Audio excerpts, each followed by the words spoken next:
Hey, welcome to Firescale Audiobooks. If you enjoy our audiobooks, please consider subscribing to the channel. Also, feel free to share your review in the comments section below. My brother Kyle darn died. That's where everything really started.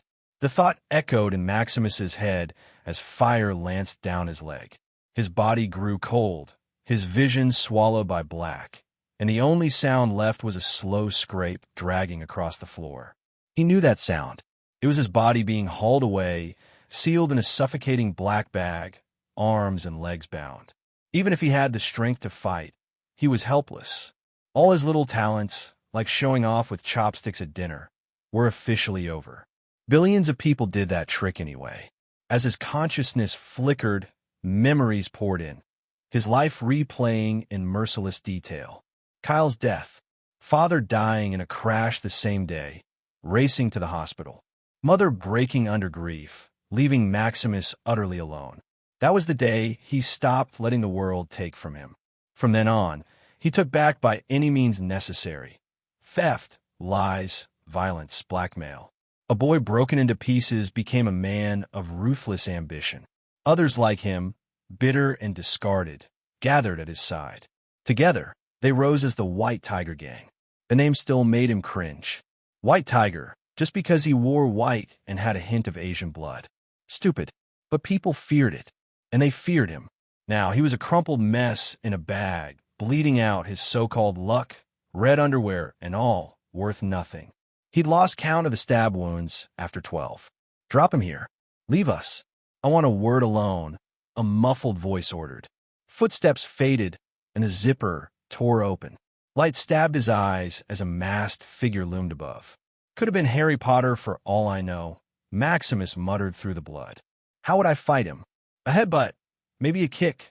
Wonder if he'd spell his way out of that. The figure laughed, yanking his hair to force his gaze up, still cracking jokes. Hard to believe you led the White Tiger Gang. From nothing to feared by all, pathetic. Maximus tried to focus, to recognize him, but blood blurred everything. You knew this day would come, the man said, voice sharp with satisfaction. I'm honored to finish you. You always swore no one owned you. You were wrong. Not gangs, not fear, money rules this city. He slammed a boot into Maximus's chest, shoving him into freezing water. His lungs filled. The faint light above vanished into black depths. Is this how I die? Not even knowing who betrayed me? Anger surged as the last thought clawed through his mind. Only someone close knew that phrase. Was it one of my own? Then nothing. Maximus darn, the White Tiger was gone. Peace lasted less than a heartbeat. Agony ripped through his skull, worse than every stab combined. He gasped for breath that wasn't there, fighting to move, to open his eyes. Then came voices. Urgent, frantic, machines beeping. He's responding. Alert the doctors. Another voice cut through, deep and commanding. Do whatever it takes to save Max Stern. The Stern family will cover every cost. Fail, and don't bother coming back tomorrow. Maximus froze. Max Stern? He realized with a chill, the arrogant order wasn't about some stranger. It was about him, and Maximus Darn was gone. In his place, heir to the wealthiest dynasty in the country, the Stern family. If Maximus Darn's life had been cursed with nothing but tragedy, the Stern family lived on the opposite extreme. They weren't just lucky, they were absurdly lucky. Their legacy stretched back generations, all because of a single piece of land with a natural spring. Decades ago, they sold the land to a company, but not before carving out the deal of a lifetime. A fortune up front and royalties for every bottle of water ever sold. Stern Spring Water became a national brand, and the family's wealth only grew from there. That was just the beginning. With money pouring in, the Sterns began investing in startups, almost every one of them turning into gold. Eventually, they formed their own venture capital firm, throwing money into tech, gaming, hospitals, insurance, entertainment, pharmaceuticals, anywhere profits flowed. Now, the Sterns weren't just one of the richest families in the country. They were among the most powerful, pulling strings across industries, politics, and public opinion. Lying in the hospital bed, Maximus's head spun. It can't be. Not that Stern family. Stern to common name, right? He'd been awake for hours, but hadn't dared to open his eyes. The voices calling him Max Stern made his stomach twist. So he stayed still, waiting. When silence finally fell, he cracked one eye open. The room screamed wealth. White walls patterned with subtle, expensive designs. Food trays that looked straight out of a Michelin restaurant. Do rich people really think fancy wallpaper heals you faster? Maximus scoffed. He slid his legs off the bed, shaky but determined. First order of business, the bathroom. Relief hit as he emptied his bladder. On nothing in this world feels better. Then came the real test. The mirror. He leaned in, pulling at his cheek. Cold skin. Strange face. This is real. This isn't a dream. I'm in another body. The reflection staring back was a teenager, maybe 18. Sharp jaw, high cheekbones, good-looking by any standard. But the body was painfully thin, all bones and barely any muscle on a 6-foot frame. His hair was a silky, awkward bowl cut, bright, unmistakable red. Maximus grimaced. Red hair? Out of all things? Is this connected to my lucky red underwear? Is that how I ended up here? He shook the ridiculous thought away. His chest tightened when he spotted bruises all over his torso, each one hidden carefully beneath clothes. Pressing one sent pain shooting through him. Somebody's been hurting this kid. Repeatedly. Maximus exhaled hard, shoving the discovery aside. One thing at a time. He opened the door, only to freeze. Waiting outside was a man in a black suit, sharp hair neatly parted, glasses gleaming. He studied Maximus with the calm patience of someone who saw everything. So, the man said evenly, "You've been pretending to sleep until the others left." Maximus's mind scrambled. He needed information. An excuse. Anything.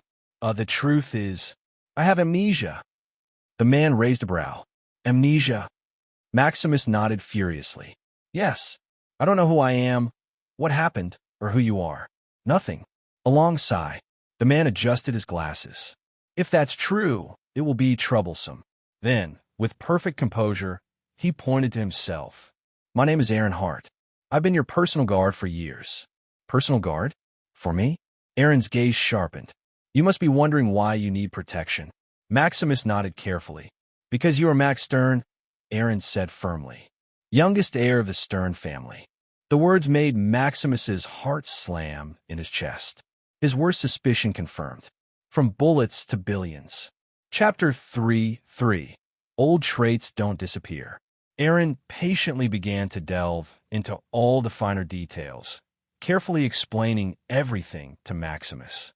He clarified that Maximus, or rather, Max Stern, was a 17-year-old student in his final year of high school. However, Max wasn't anything like your average high school senior. Aaron emphasized that Max was the youngest heir to the influential Stern family, meticulously detailing their immense wealth, extensive businesses, and far-reaching power.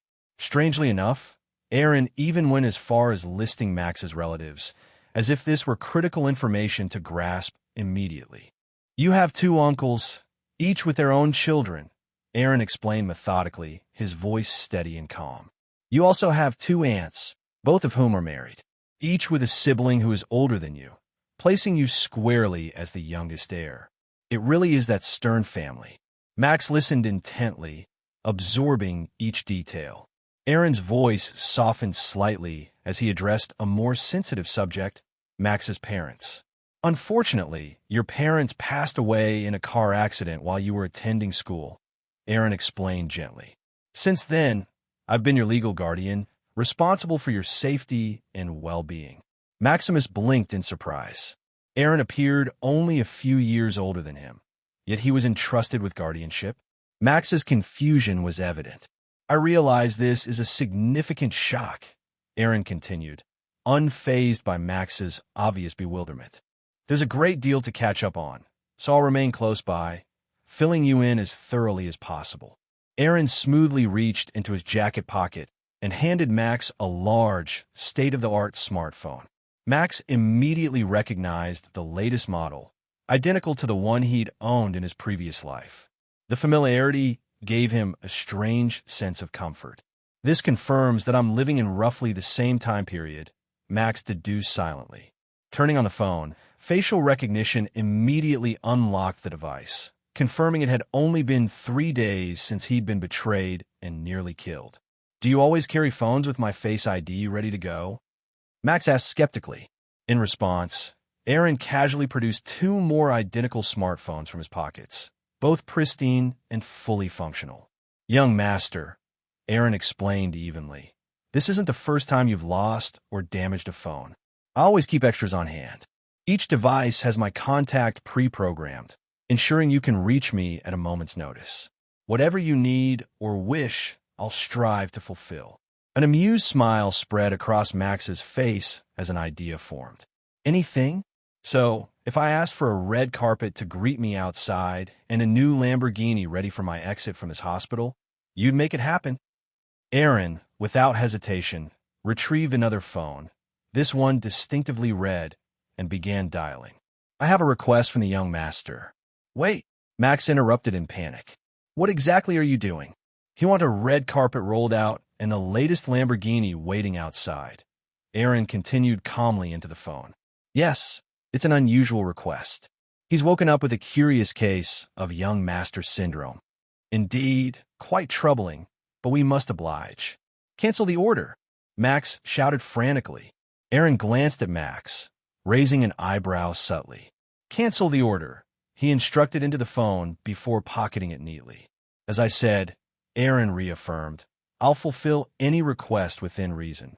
But understand I'll openly judge your choices." "Noted," Maximus replied dryly, shaking his head.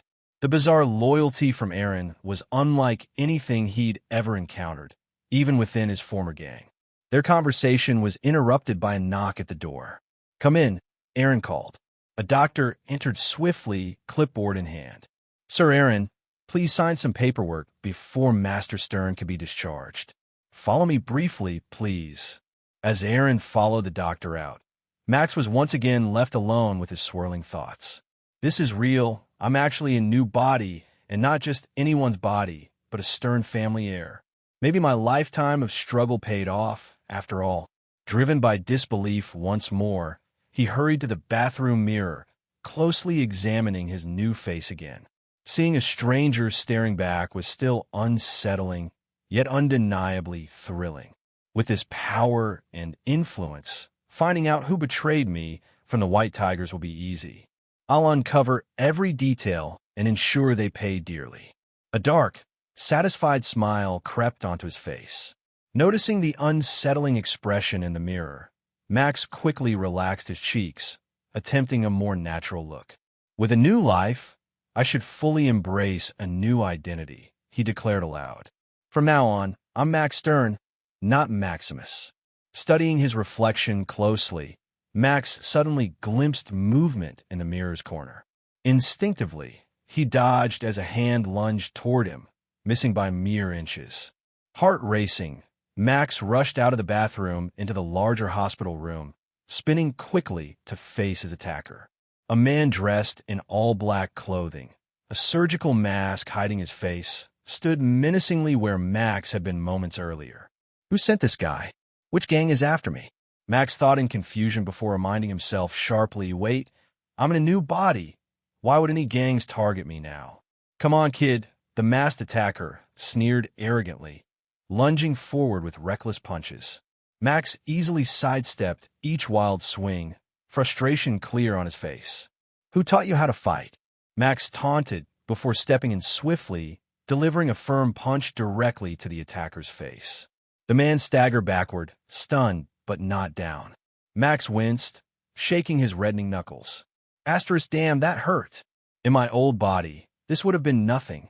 Asterisk. "You worthless brat," the attacker spat venomously, pulling out a pocket knife. "I didn't want to escalate, but you forced me.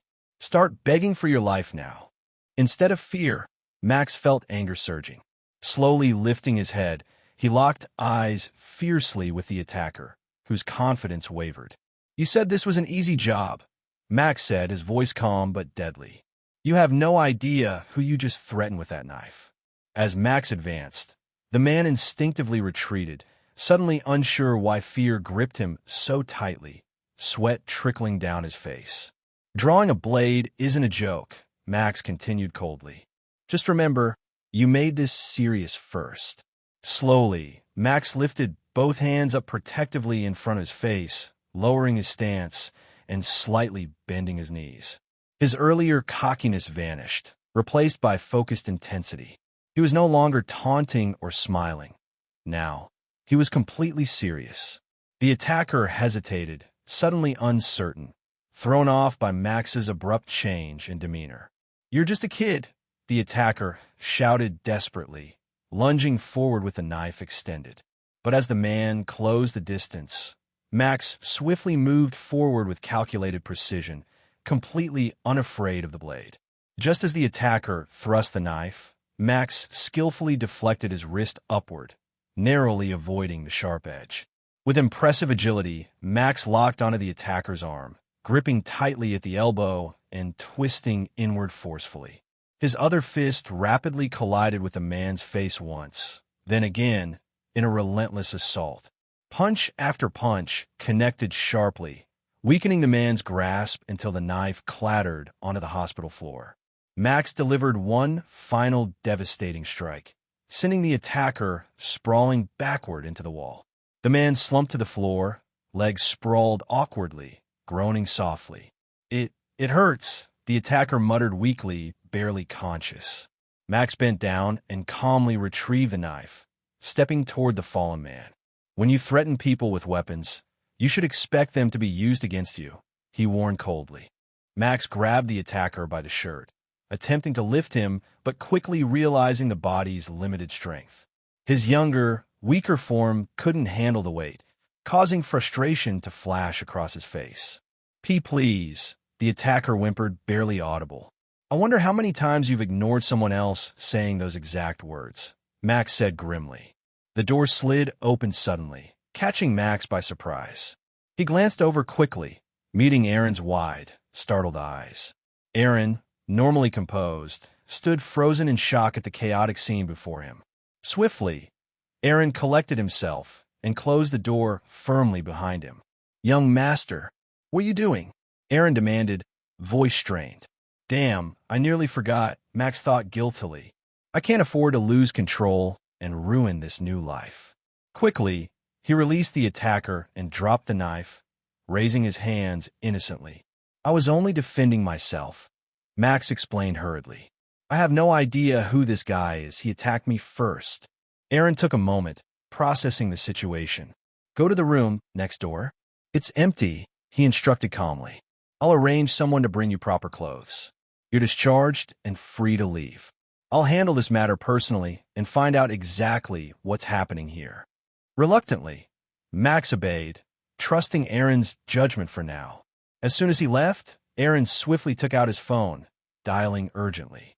"Right, I need someone to investigate immediately."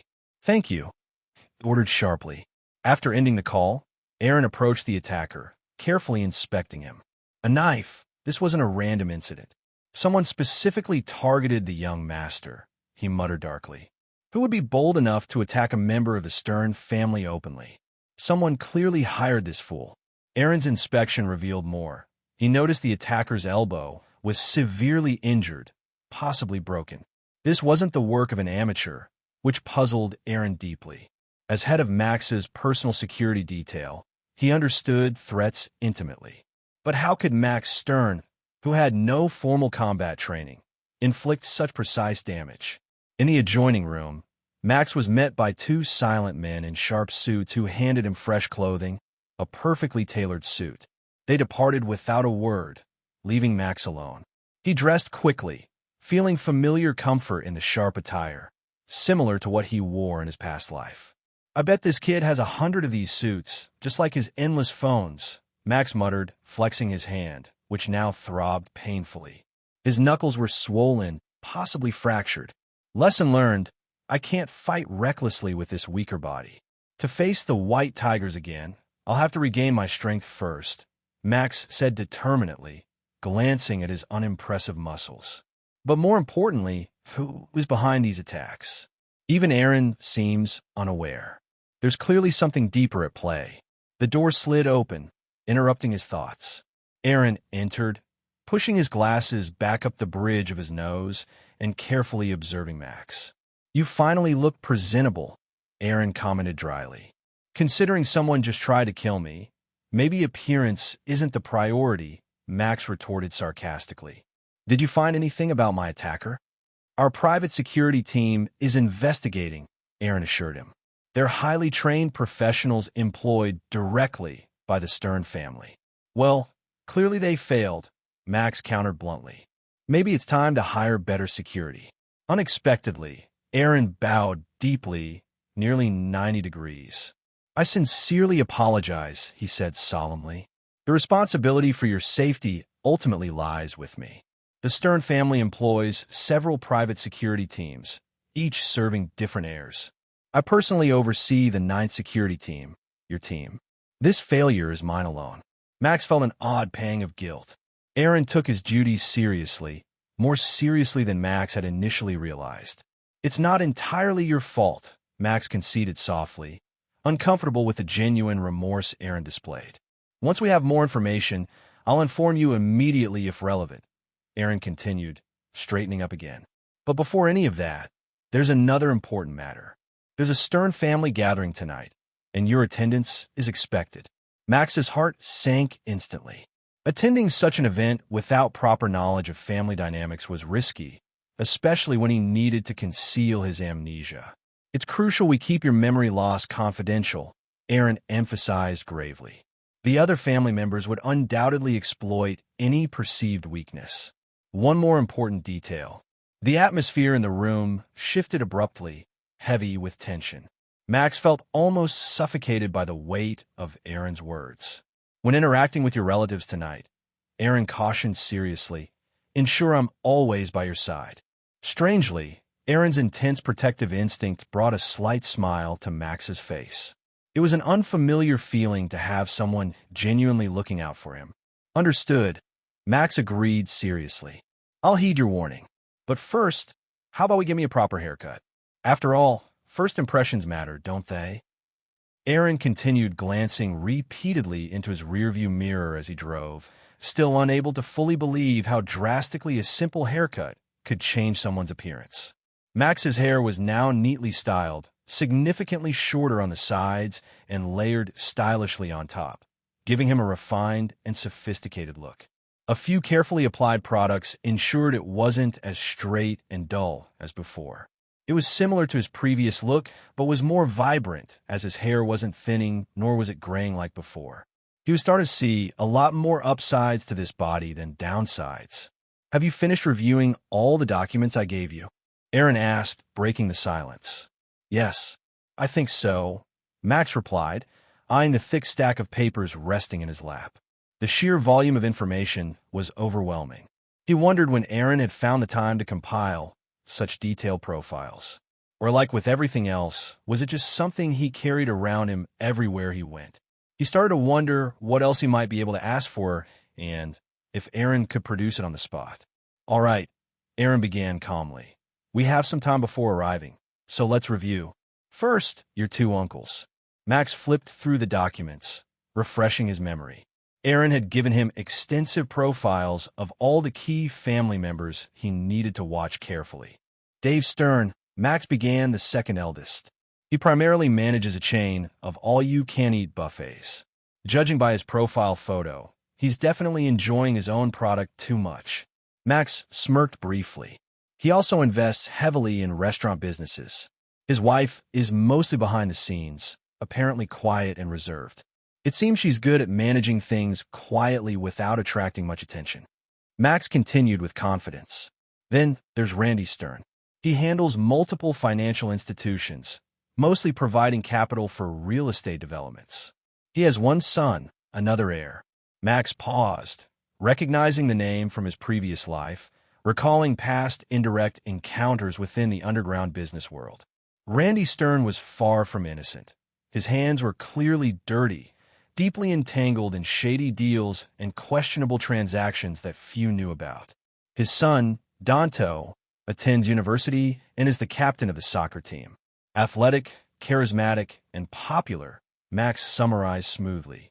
He appears like the kind of guy who effortlessly attracts attention and respect, possibly making him a significant figure among his peers. Aaron listened intently, visibly impressed by Max's quick absorption of the information. All right, continue with the rest. One of my aunts, Masha Stern, Max explained thoughtfully, is quiet and reserved, wears glasses, has long hair, and heads the HR department at Stern headquarters. Clearly, she holds considerable trust and influence within the family. He glanced up at Aaron, adding mischievously, but her judgment in partners is questionable. She's been divorced 3 times. That might indicate some personal instability or poor judgment in relationships. Aaron sighed in mild exasperation. Important details, please. No need for unnecessary commentary. You don't think someone being divorced 3 times is significant? I pity the woman you end up with, Max retorted playfully. Aaron rolled his eyes, sighing again. Sometimes I worry the hospital discharged you prematurely. Max scowled at Aaron's sharp retort, realizing Aaron's sarcastic remarks somehow managed to sting more deeply than insults he'd faced from his former gang members. He quickly regained his composure, unwilling to let Aaron's words get under his skin. Next is Aunt Karen Stern, Max said, refocusing. Clearly a fan of cosmetic enhancements, especially lip fillers. Honestly, what's wrong with people's taste nowadays? She's obviously someone concerned heavily with appearances and status symbols. Aaron cleared his throat pointedly, guiding Max back to the subject. Right, Karen Stern, the oldest heir, Max continued seriously, noting Aaron's annotations. She operates a major department store in the city center. You've placed a star next to her name. Care to guess why? Aaron prompted. As the oldest heir, she holds substantial influence, Max answered confidently. She's probably the frontrunner for succession, making her particularly dangerous. Her position and influence are strong, and she likely has allies who support her ambitions. Aaron was impressed by Max's astute observations, though he kept his thoughts hidden, merely nodding subtly in approval. Then the younger generation, Max went on. Karen's son, Chad Stern, currently listed as an entrepreneur, though suspiciously lacking specifics, likely unemployed. Minor acting gigs are noted, undoubtedly leveraging his family name. Blonde hair, sunglasses indoors. He fits every cliché perfectly. He seems like the type who relies heavily on family influence rather than genuine skill or effort. Aaron remained silent, indirectly confirming Max's assumptions. Then there's Karen's daughter, Bobo Stern. Highly intelligent, studied at prestigious universities, and currently excelling in biotech research. At least one of them has real talent, Max noted approvingly, recognizing her potential. Lastly, we have Cece Stern, Max continued thoughtfully. Nothing remarkable. She holds a marketing job at a company not affiliated with the Sterns. As the second youngest, she doesn't seem threatening compared to the others. Probably someone who prefers living outside the family shadow, choosing independence over influence. After reviewing all 8 family members, Max decisively closed the hefty packet of papers, placing it firmly on his lap. There you go, Max declared confidently. All reviewed and memorized. This family is certainly filled with interesting characters, each with their strengths, weaknesses, and ambitions. Need I remind you? Aaron asked seriously, steering the car carefully. Ahead, an imposing 6-meter-high gate loomed, marking the entrance to their destination. Beyond, Max saw expansive, immaculately landscaped gardens, meticulously trimmed hedges, vibrant flower beds, and a majestic water feature gracefully spanning the front grounds. Every element screamed wealth and meticulous attention to detail. Then came the main residence, a sprawling mansion straight from a fairy tale. Its grandeur suggested it could comfortably host tens of thousands of guests, a residence fit for royalty. This breathtaking estate belonged to the Stern family, a tangible symbol of their extraordinary power and influence. Need I remind you? Aaron repeated firmly as they approached the mansion. You are also a Stern. In Max's previous life, it wasn't as if he hadn't experienced luxury. Starting from the bottom, he had managed to build one of the largest gangs in the city. With that success came certain privileges and riches, placing him among the wealthiest men he knew. Yet, now standing in front of the Stern family mansion, he felt utterly insignificant in comparison. His jaw nearly dropped as he gazed at the sprawling estate, which stretched endlessly to his left and right. The grandeur before him was unlike anything he'd ever witnessed. This was genuine, mind-boggling wealth on a level he hadn't imagined was even possible. "Remember what I told you," Aaron said firmly, watching Max closely. "Right," Max replied distractedly, moving to open the enormous mansion door. Instantly, Aaron reached out and tightly grabbed Max's wrist, stopping him in his tracks. "What the heck?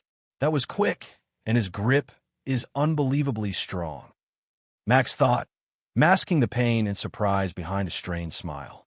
"What are you doing?" Max slowly asked through gritted teeth.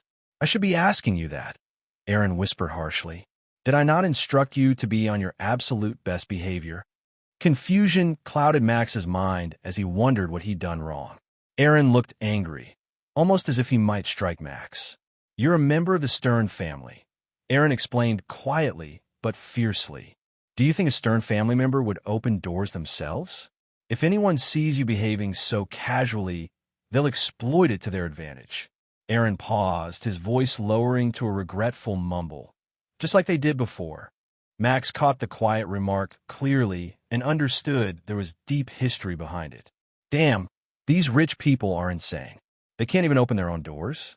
This is an entirely different world, Max thought bitterly, stepping aside to allow Aaron to lead. With composure, Aaron smoothly pushed open the grand doors, revealing an enormous hallway. Majestic staircases spiraled elegantly upward on both sides, leading to the second floor. Expensive paintings lined the walls, each worth more than several houses. Max couldn't help but marvel at the absurdity of the lavish decorations. "I wonder how much blood would have spilled back home just to possess one of these paintings. Here, they're casually displayed everywhere," Max reflected grimly. As they entered, Max quickly noticed numerous suited guards positioned strategically throughout the estate. Security was clearly a top priority, making the mansion appear nearly impregnable, even to his former White Tiger gang. He doubted any group could breach these grounds easily. Through large windows, Max observed numerous luxury vehicles arriving via another entrance. Behind the mansion, decorations and tables were set up in the vast gardens, clearly prepared for some grand celebration. Yet Aaron guided him toward the mansion's front, away from the arriving guests. Eventually, Aaron opened another set of ornate doors, revealing an extravagant reception room beneath an enormous chandelier. The opulence of the space was staggering, with plush couches, exquisite furniture, and tasteful decor fit for royalty. Max's attention quickly shifted from the room to its occupants. All the Stern family heirs mentioned earlier were gathered here, seemingly awaiting his arrival. "Looks like you managed to arrive on time." "Impressive," remarked a woman seated prominently across the room. Pearls adorned her neck, her blonde hair styled meticulously, though clearly enhanced by cosmetic procedures. Her patronizing tone immediately identified her as Aunt Karen. Ignoring the insult, Max silently moved towards his cousins seated nearby, intending to blend with the younger crowd. However, a sharp voice halted his steps abruptly. "Max, where do you think you're going?" The voice belonged to a Stern woman, Masha Stern, the family's oldest aunt. Her short gray hair framed a severe expression behind round glasses, and she wore numerous heavy rings. "Do you have no manners? You must greet each elder properly. Just because your parents are gone doesn't mean you're free to act uncivilized," she sneered cruelly. Instantly, Max's heart raced, and anger surged within him. He clutched his chest momentarily, stunned by his physical reaction. What's happening? Is this body reacting instinctively to her insults about his parents? Max wondered furiously. Though they weren't his own parents, the cruelty resonated deeply. Swallowing his pride, Max turned slowly, approaching Masha and bowing his head respectfully. "It's an honor to be here," Max said stiffly, internally cringing. If my old gang saw me bowing to these rich snobs, they'd never stop laughing. Max proceeded methodically, bowing to each elder, Dave, Randy, and finally Karen, who smirked cruelly. Perhaps one day, when you've developed half a brain, you'll understand half of what we discuss. You hardly deserve our family name, Karen mocked openly. Max kept silent, biting his tongue as he walked away toward his cousins. Just how much did this poor kid suffer from his family's insults? His life must have been awful, Max thought sympathetically. Reaching the younger group, Max noticed they glanced briefly before resuming their own conversations, blatantly ignoring him. He slumped onto a nearby sofa, relieved to escape direct ridicule. Aaron stood silently behind him, observing everything carefully. As Max listened in, their conversations quickly grated on his nerves. They spoke only of their personal achievements and lavish expenditures, competing for attention. Eventually, Chad, a pompous-looking cousin with short dyed gray hair and sunglasses indoors, shook his empty wine glass exaggeratedly. "Hey, Maxie," Chad called condescendingly. "Fetch us some wine from the kitchen. You're good at tasks like that, right?" Max's eyes narrowed dangerously. "Maxie? Who does this brat think he's talking to?" He was about to respond harshly when Aaron quickly placed firm hands on his shoulders. "I'll fetch it," Aaron stated calmly, attempting to defuse the situation. As he stepped forward, another cousin spoke sharply. "Did you not hear Chad, Aaron?"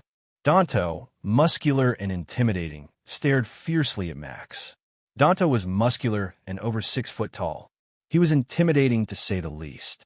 It was no wonder he was considered the athletic member of the family. "Chad asked Max to get us the wine, not you. Are you going to disobey an order from the Stern family? If a dog is no longer loyal, then they deserve to become nothing but a stray." Immediately hearing these words, Max shot up from his seat, both of his hands balled up into fists. Max stood up so suddenly that even Aaron flinched in surprise. It wasn't the kind of move someone calm would make. "What are you thinking, young master?" Aaron shouted inwardly. "You can't lose it.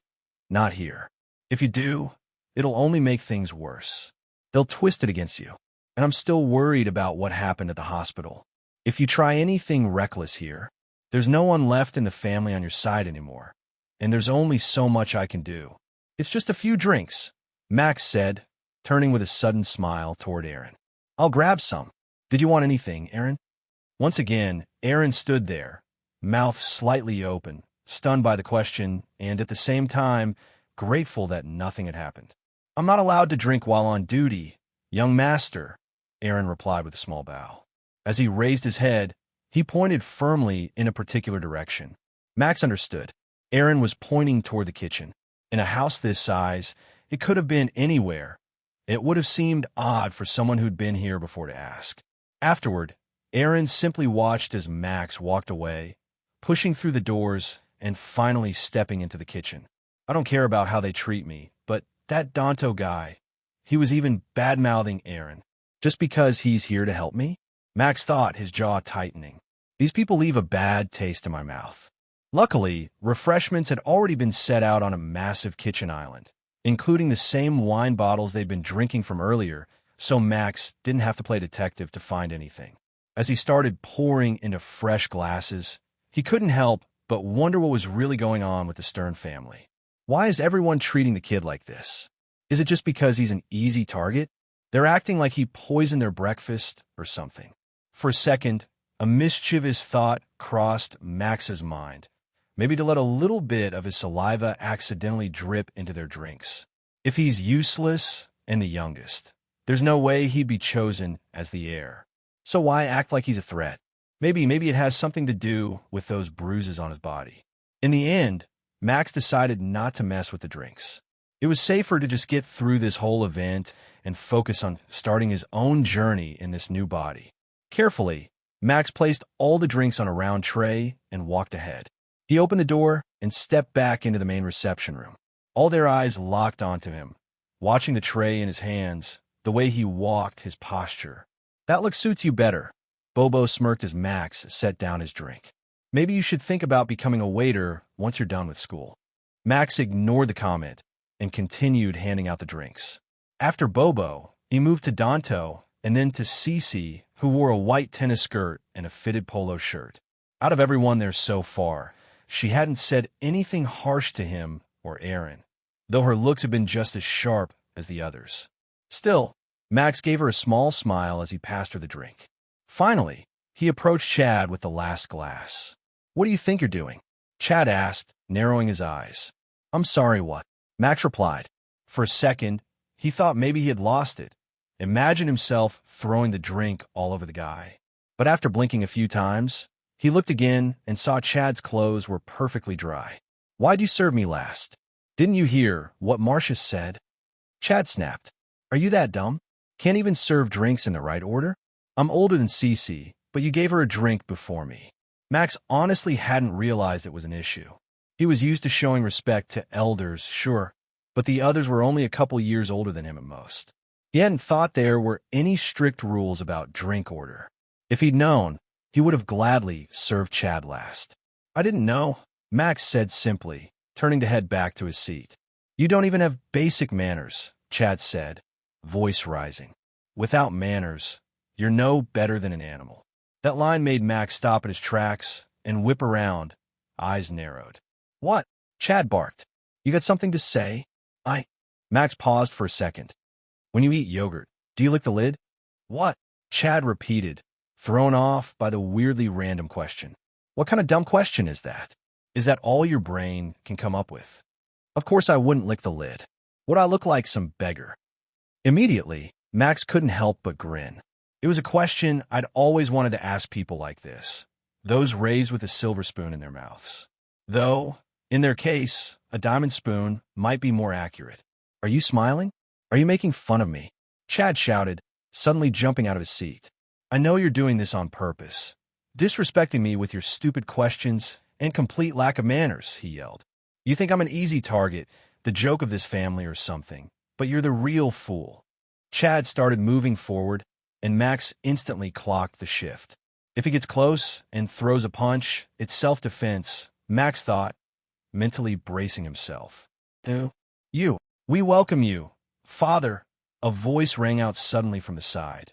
It was Marcia's.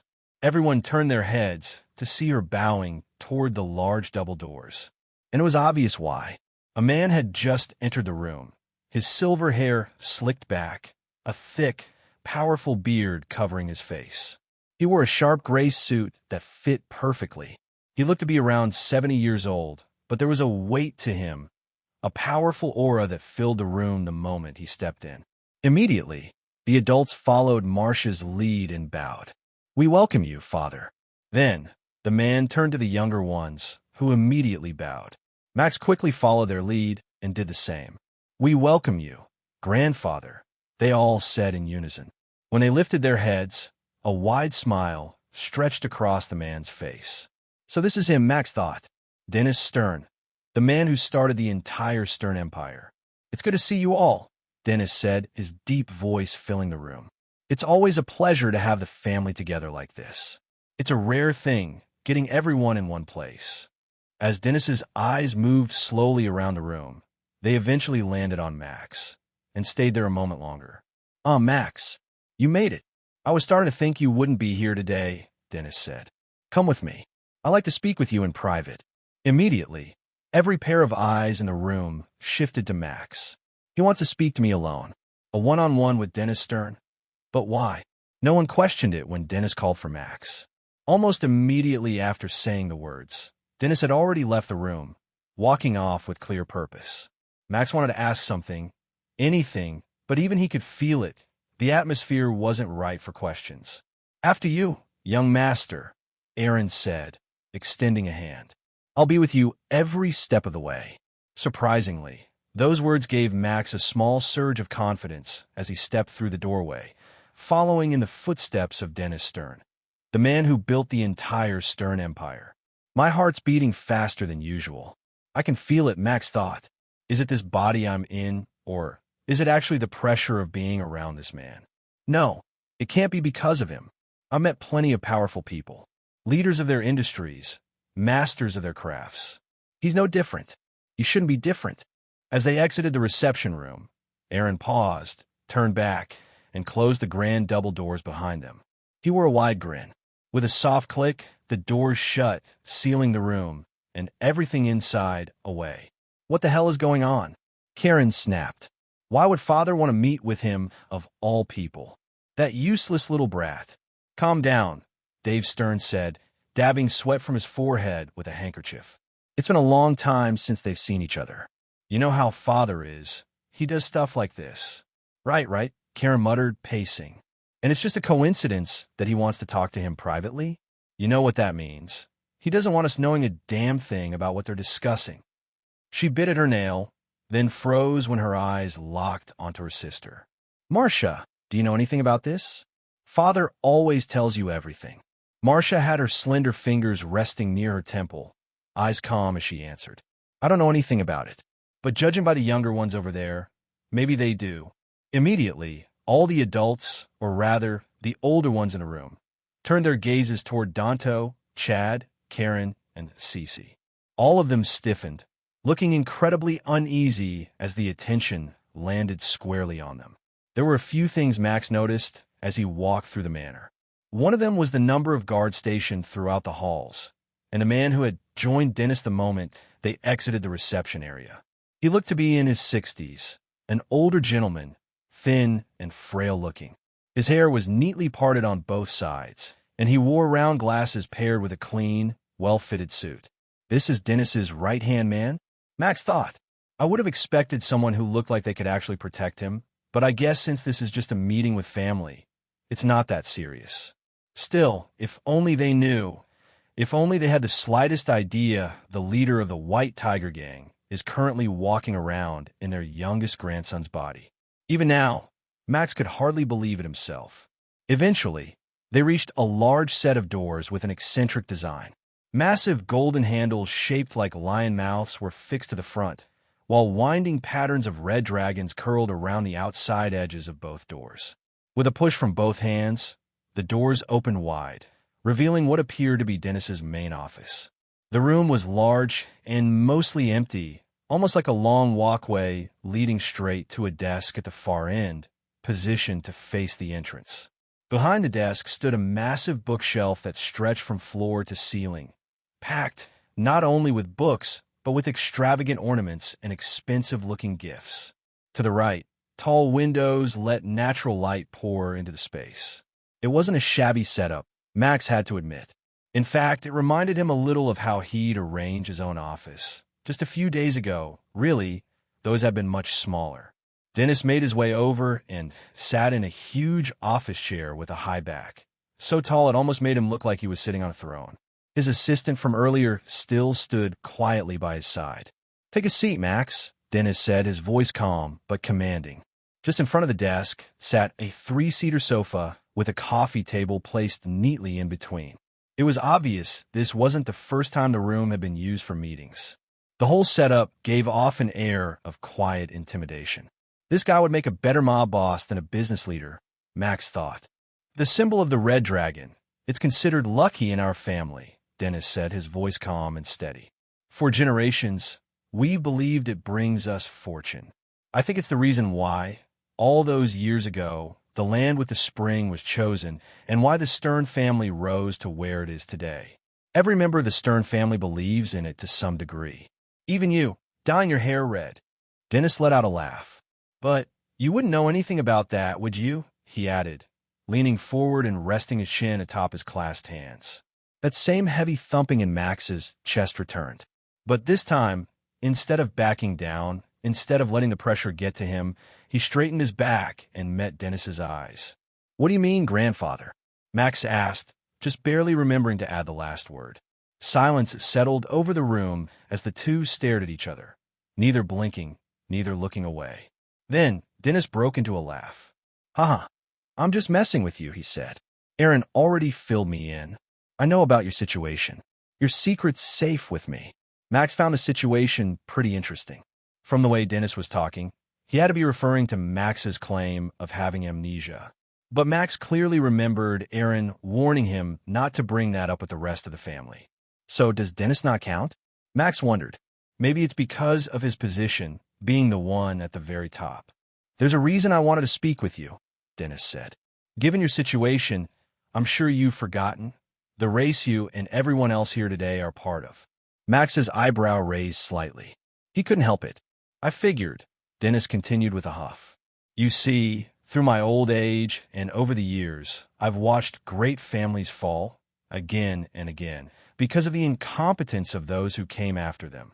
But I've decided that the Stern family won't be one of those, which is why I created a challenge. A task for each of my heirs, one that will determine who becomes the next in line to inherit the Stern empire.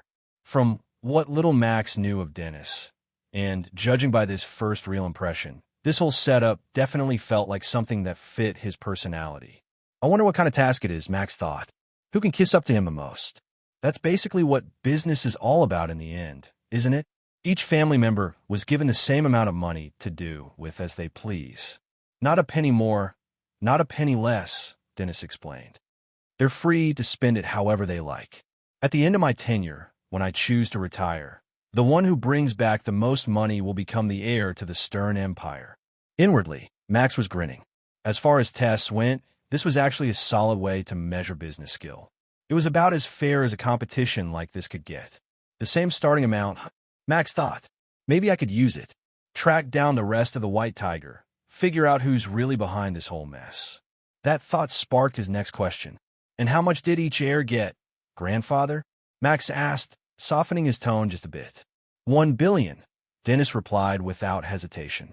Max quickly rubbed his ears. They were starting to tingle with heat. Sorry, did you say 1 million? Your ears work just fine, Dennis said, his voice rising.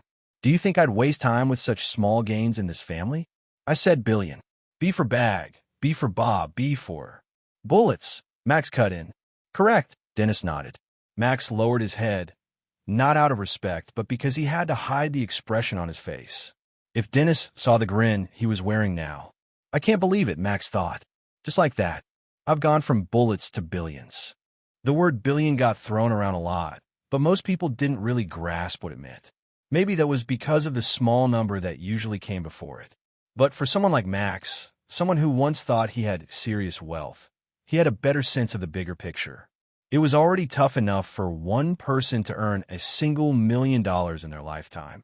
So when someone else claimed to have 2 million, people might shrug it off, thinking it wasn't a huge difference. That's because they would hear 1 and 2, and it sounded close. But in truth, that extra million was a large difference. It wasn't a small gap, it was everything. Now, if one were to imagine a billion, that was 1,000 millions.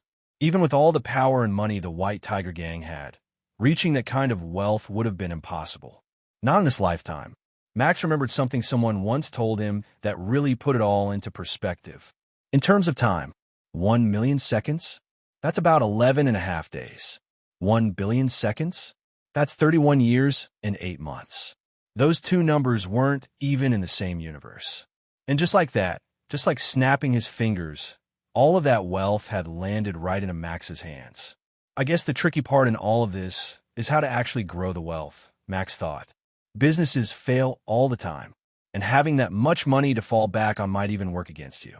From Dennis's perspective, he's not looking for someone who can just make a few million. He wants someone who can expand his empire, even after he's gone. Inwardly, Max was grinning. Based on the few interactions he'd had so far, he actually liked the old man. Dennis really did feel more like a mob boss than a businessman. The rich life wasn't exactly what Max had imagined. I've now given you all the information everyone else already had, Dennis continued. You're officially back on equal footing. There are no biases. What you do with the money is entirely up to you. If you want to just live comfortably off it for the rest of your life, then go ahead. That'll show me all you ever amounted to. And in time, the world will forget you even existed. Your starting point is already at the top. I want to see if you'll rise even higher or fall straight to the bottom. Even after hearing Dennis's words, Max was still deep in thought, mostly about the money and how he could use it to get back at the White Tiger Gang. Sorry to disappoint you, old man. With that, our meeting is over, Dennis said. I hope you'll stay today, Max. It's a birthday celebration, and influential figures from around the world are gathered in the garden. It could be a great place to start building connections, or at least get some ideas. The rest of your family will be doing the same. Right then, Max's stomach let out a low grumble. He hadn't realized how hungry he was. The thought of party food actually sounded pretty good right about now. Of course, Max replied, giving a respectful bow before turning toward the door. Aaron was quick to move, opening it for him. As they stepped out, Aaron gently closed the door behind them, leaving Dennis alone in the room, eyes fixed straight ahead. "Did you see that, Fred?" Dennis said calmly. He tried to hide it, but there was a smile behind his face. "I did, sir," Fred replied from his side. "The smile of greed," Dennis said with a small grin. "I like it, but don't you think it's odd? Max never used to be that way. I wonder what happened to him." "I'm still looking into the matter, sir," Fred said with a bow. "But I have to agree, Max has definitely changed. Whether it's for better or worse, only time will tell." Just outside the office, Max stretched his arms as he walked down the hallway.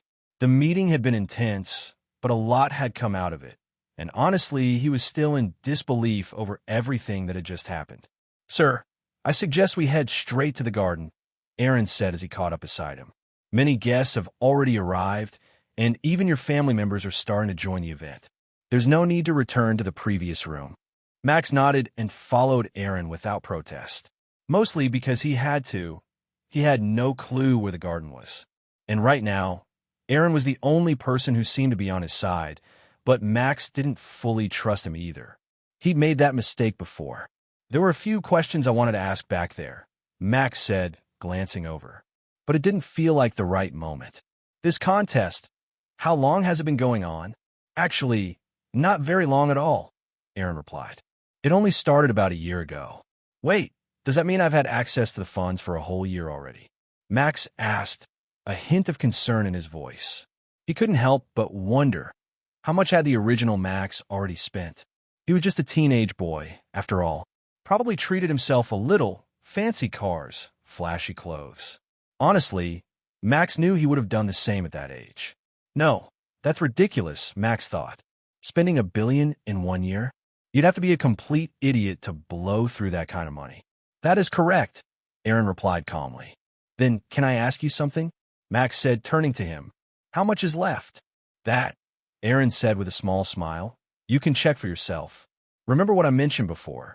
Your phone has all the same apps you've used before. They're already installed and linked to facial recognition. Only you can access them." Max immediately pulled out his phone. Sure enough, there were 2 banking apps on the home screen. One blue, the other white. "The blue one is for your general expenses, your daily spending," Aaron explained. "That's the one you'll want to check." Max quickly tapped the white icon and waited. How much of the billion is left? He wondered. Is it still enough to help me get my revenge? A moment later, the app logged in, and the number appeared on the screen, staring back at him. "What is this? How can this be?" Max muttered, eyes narrowing. "This doesn't make any sense. Is this right?" He looked over at Aaron, who remained completely unreadable. Max turned back to the screen and counted the digits again, just to be sure. 1 billion. He hasn't spent a single penny. But why? Eventually, Max made his way out to the birthday event taking place in the massive garden. Dozens of tables had been set up, each loaded with dishes of food, snacks, treats, and desserts. Waiters moved gracefully through the crowd, offering appetizers on silver trays. But no one was actually sitting down. Everyone was too busy talking, mingling, and networking. Standing near one of the tables, Max helped himself to some surprisingly delicious blueberry cupcakes, casually taking in the scene. Aaron, as usual, remained close by his side. "I've seen so many business cards get exchanged. I'm starting to wonder if this is even a birthday party or just a full-on business convention," Max muttered. "There are plenty of people here hoping to get on the Stern family's good side," Aaron replied. "Some of the top companies in the world are attending this event. When your grandfather said it was a good place to make connections, he wasn't joking." Max glanced around and recognized a few faces from TV, well-known CEOs who popped up in the news now and then. The industries represented here range from baby products to alcoholic beverages. It really drove the point home. It's not about what you know, it's about who you know. If you managed to get on the good side of any of these people, it was basically a head start in life. Speaking of head starts, I still don't get what the original Max was thinking. He thought, at his age, he had $1 billion and didn't spend a single cent.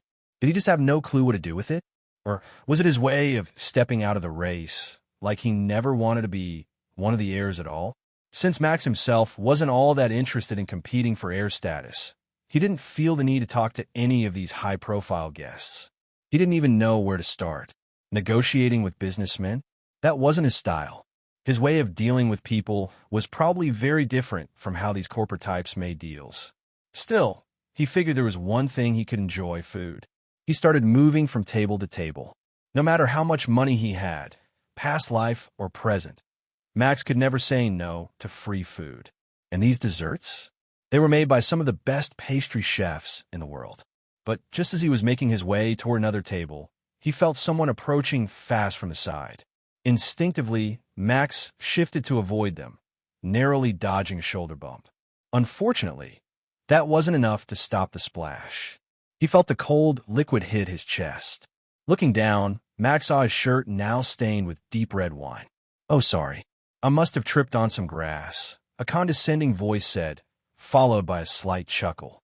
Max didn't even need to look. He recognized the voice instantly. The guy wearing an open shirt, a bright white suit, and sunglasses, despite the fact it wasn't even that sunny, was none other than his cousin Chad. Did he seriously change outfits just for this? Max thought. And great, my clothes are probably ruined now. Red's our lucky color, so let's just call this a blessing, yeah? Chad said, grinning as he placed a hand on Max's shoulder. Max saw it coming and had to use every ounce of restraint not to grab Chad's wrist and twist it.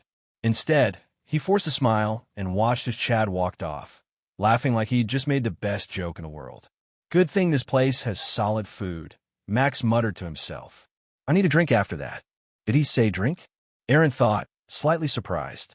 The young masters never touched alcohol before. But before Max could reach the dessert table, someone else stepped into his path. This time, though, Max didn't mind. She was stunning.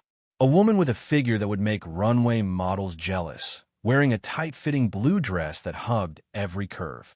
Her blonde hair fell straight down on either side of her face, framing it perfectly. There was an undeniable aura of elegance around her. The first thing she did was give Max a small, graceful bow. "It's been a while," she said. "I thought you weren't going to show up." But Max had no clue who she was, not even a vague memory. And she definitely wasn't in any of the files Aaron had given him. "Seriously?" she said, frowning and folding her arms. "You're not even going to ask how I've been?" She waited, but Max stayed silent, still trying to place her. "Nothing? You've got nothing to say to me?" she scoffed. "Ugh, forget it. I should have known. You're just as pathetic as ever.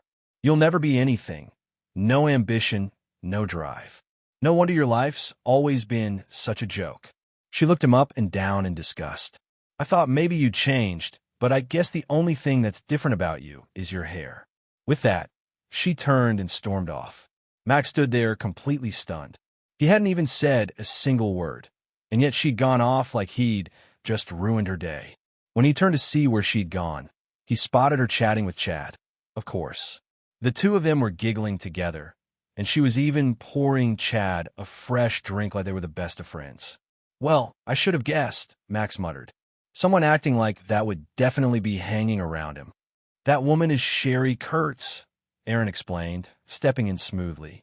"Apologies, I didn't expect her to be here today. Her family owns a chain of milk tea shops, though they've been struggling lately due to heavy competition. It seems several of their locations across different cities have shut down. But what's more relevant to you is that you and Sherry were actually in an arranged marriage." Max nearly choked on the strawberry muffin he'd just bitten into. Wait, what? Wasn't the body he was in supposed to be around 17? And he'd already been in an arranged marriage? Coughing hard, he smacked his chest a couple of times before finally washing the muffin down. "She's my wife? Don't you think that's something you should have mentioned earlier?" Max said, still catching his breath. "And if she's my wife, why is she all over sunglasses over there?" "Sunglasses?" Aaron followed his gaze and immediately understood. Well, like I said, it was an arranged marriage. But a few months ago, her family called it off. She's been staying quite close to Chad ever since." "I think I get the picture," Max replied. "She's a gold-digging opportunist, someone for the streets, as we would say. Is that what you're trying to say? You could have just cut to the chase. She's cozying up to Chad, hoping to get some cash to save her family's business. And since everyone assumes I'm not getting any of the Stern family fortune, I guess I'm no use to her, right? Correct, Aaron said with a nod. The truth is, sir, you already have the funds to save her family if you wanted to. But the current competition for the Stern inheritance is kept strictly within the family. No one outside knows the amount of money you now have access to. That's why, honestly, I agree with your assessment. Max paused, chewing on the thought. So why didn't the original Max help her? He'd had the money for a year now. If what Aaron said was true, even a few million could have made a huge difference for her failing business. It left Max with more questions than answers. Maybe the old Max saw Sherry's true colors long before she came begging for help. Maybe he'd known exactly what kind of person she was. Just as I thought, this rich family life really isn't for me. Max sighed. Feeling a little sick of all the sugar, he decided it was time for something savory. His eyes scanned the area like a hawk until he spotted his next target on the food table. Just as Max was about to march over to the food table, he caught a bit of conversation as he passed by. Has there been any problems? A voice asked. Everything's been going perfectly fine. You don't have to worry, another replied. Instantly, Max froze mid-step. His eyes widened. His heart began pounding in his chest. That voice. I recognize that voice. It's from my old life. Someone from the White Tiger. Someone from the group I created, but why are they here? Max didn't even need to turn around. Just hearing the voice was enough. He recognized it instantly, not just as someone from the White Tiger gang, but as one of the Cubs. The Cubs were a nickname given to the individuals closest to Maximus, back when he was the leader of the gang. As the White Tiger expanded, growing larger and spreading their underground influence far and wide, Max had needed strong leaders to manage operations in different territories. It wasn't enough for people to fear him. They had to fear those under him too. That's why he gave his inner circle the name Cubs. Some of them had been with him from the very beginning, helping build the gang from the ground up. Others had earned their way in by proving their strength and loyalty. Either way, every Cub was a skilled fighter with serious influence and control. But what's one of the Cubs doing at an event like this? Max wondered. As far as I know, we never had any connection with the Stern family.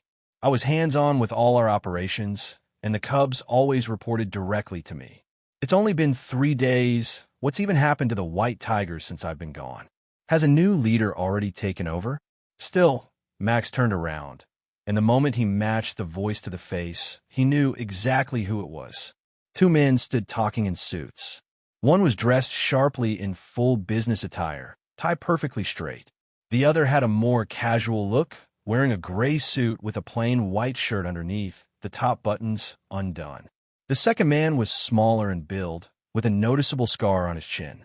His hair was spiked and styled forward, a trick Max immediately recognized. It was done to hide the fact that he was balding. Skinny Keat. Max mouthed silently. A flood of memories rushed in all at once. Back then, Max had already been an adult when the gang started, though he didn't even realize it was going to be a gang at first. Skinny Keat was one of the first people to join him on that path. Together, they built the foundation of the White Tiger gang. He was one of the few people Max had truly trusted. If I told him who I am, if I proved it by telling him something only the 2 of us would know, he'd believe me, right? He wouldn't think I'm crazy. And maybe, just maybe, we could rebuild the White Tigers together. With this new fortune, who knows how far we could go? Max had already started taking a few steps forward, but then a particular sentence echoed in his mind. It's not gangs that rule this city. It's money. What am I thinking? Max froze. I was betrayed by someone in the White Tigers. That's how this all started.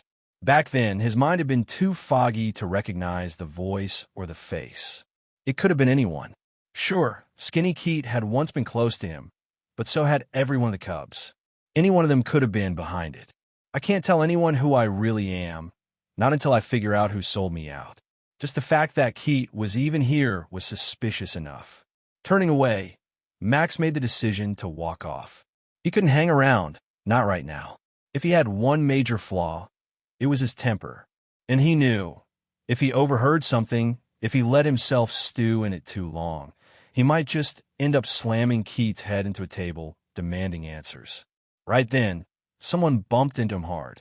The impact hit one of the bruises still hidden under his clothes, and Max winced sharply, clenching his jaw against the pain. Ow! Max couldn't help but yell out. His outburst immediately drew the attention of nearby guests, all turning to look at the commotion. Relax. Don't exaggerate, a smug voice said. I only bumped into you a little by accident. Of course.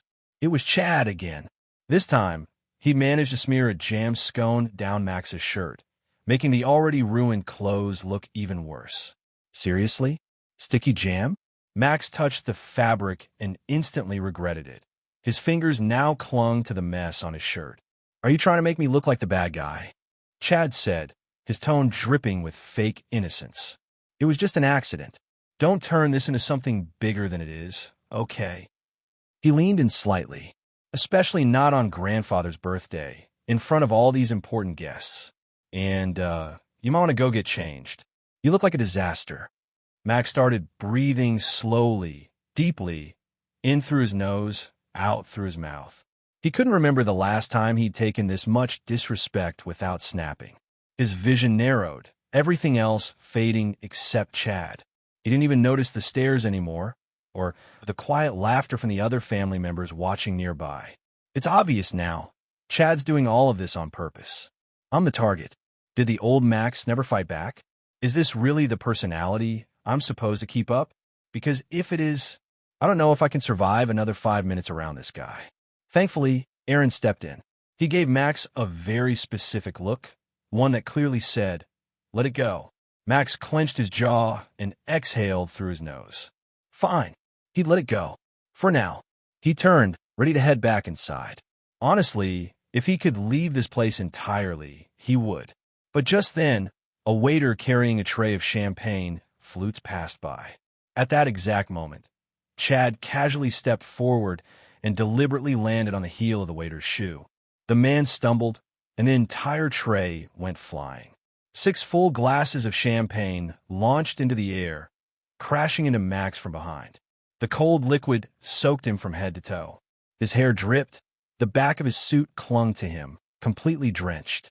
Gasps echoed, followed by bursts of laughter from the nearby guests. Haha, well, I told you to clean yourself up. I didn't mean like that, Chad joked, grinning like he just delivered the punchline of the year. More laughter followed, louder this time. Max turned around, a wide smile stretching across his face, so wide that his eyes were nearly hidden beneath it. His pace quickened as he walked forward, fists clenched tight. People like you, you've never been punched a day in your life. He swung, a fist, fast and furious, aimed straight for Chad's smug face. Chad flinched, completely caught off guard, but the punch never landed. His wrist was caught midair. The one holding it? Aaron. Doing this won't help you, Aaron whispered. I'm stopping you for your own good. I'm trying to protect you. Did you try to hit me? Chad asked, stunned. Have you lost your mind? What's gotten into you?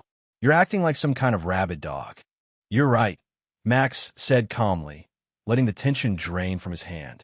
Aaron felt the shift and, after a brief pause, released his grip. The moment Max's wrist was free, he brought up his other hand and drove his fist hard into the side of Chad's face. The blow sent him crashing to the ground. Max stood over him. But I don't need you to protect me. Suddenly, Chad's world felt a lot smaller. His view had dropped to knee level with the other guests, and a sharp, stinging sensation pulsed through the right side of his face, numb and burning all at once. Then came a faint taste of iron on his tongue. Slowly, he lifted a trembling hand to the side of his face where Max's punch had landed. The pain, the shock, all of it. It was the first time in his life he'd ever been hit. And my glasses, where are my sunglasses? Chad muttered, scrambling awkwardly on the ground until he spotted them. He grabbed them and hurriedly put them back on, trying to hide his embarrassment. Then he looked up, right at Max. What just happened? I don't understand. Did Max really just hit me? Max smiled faintly as he looked down at him. Did I hit him so hard his brain rebooted? He muttered. Guy looks like he can't even remember where he is. The moment Max's fist had connected with Chad's face, a wave of gasps had rippled through the crowd. Some guests had seen the punch firsthand, and now the entire party was turning, every head swiveling to stare at Chad, crumpled on the floor. Of the 2 men watching, both recognized Chad immediately. He was a regular at events like this, and with how talkative he was, he made sure everyone knew who he was. Isn't that a member of the Stern family? One of the heirs, right? Yeah, looks like he had a falling out with someone. But who? Who's the other guy? I'm not sure. He looks young, like still in high school. And what's up with his clothes? Didn't you see what happened earlier? In this particular situation, not many people actually knew who Max Stern was. As the youngest heir, he barely drew attention. Hardly anyone believed he'd be the one to inherit the Stern family business. And no one outside the inner circle knew about the secret competition happening between the heirs. Do you know who the younger one is? Keith asked, eyes fixed on the scene. Ah, yes, I believe I do, the man in the business suit beside him replied. That's Max Stern. He's one of the youngest members of the family. So, an internal conflict. And right in the middle of the party, Keith muttered, eyes narrowing. Interesting. Then, out of the corner of his eye, he caught movement, someone stomping through the crowd with heavy, purposeful steps. And I have a feeling, Keith added, this is about to get worse. My boy, what did you do to my boy? Karen shouted, storming through the crowd. Karen was a well-known figure among the guests. As one of the older heirs of the Stern family, she had a reputation. She ran a few fashion brands she'd tried to build from the ground up, and she'd worked with several of the people attending the party. She rushed straight to Chad, inspecting his swollen, red cheek, and the moment she saw the damage, rage began to boil behind her eyes. How dare you? How dare you lay a filthy hand on my son? Karen screamed as she turned toward Max. Before anyone could react, she marched right up to him, her hand already raised. Smack!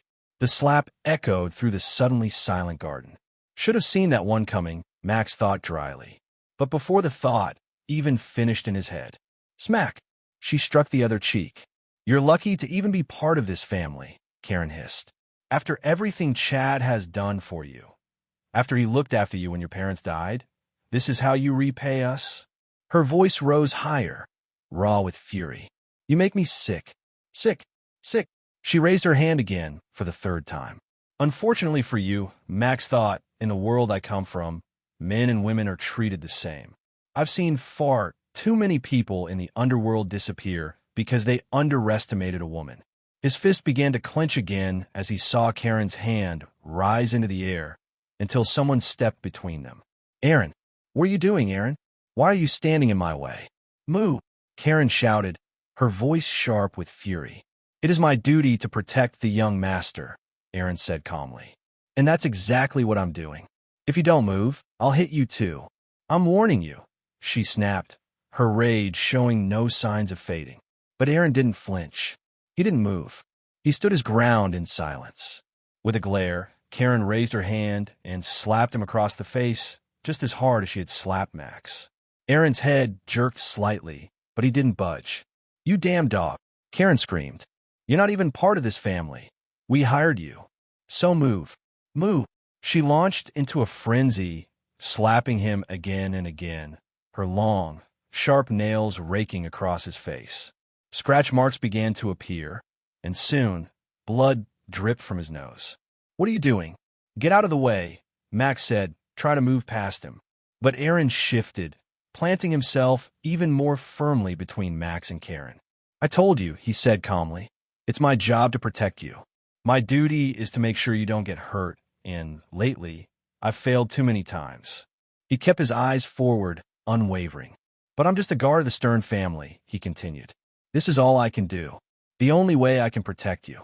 Karen's slaps continued, her rage building with each swing.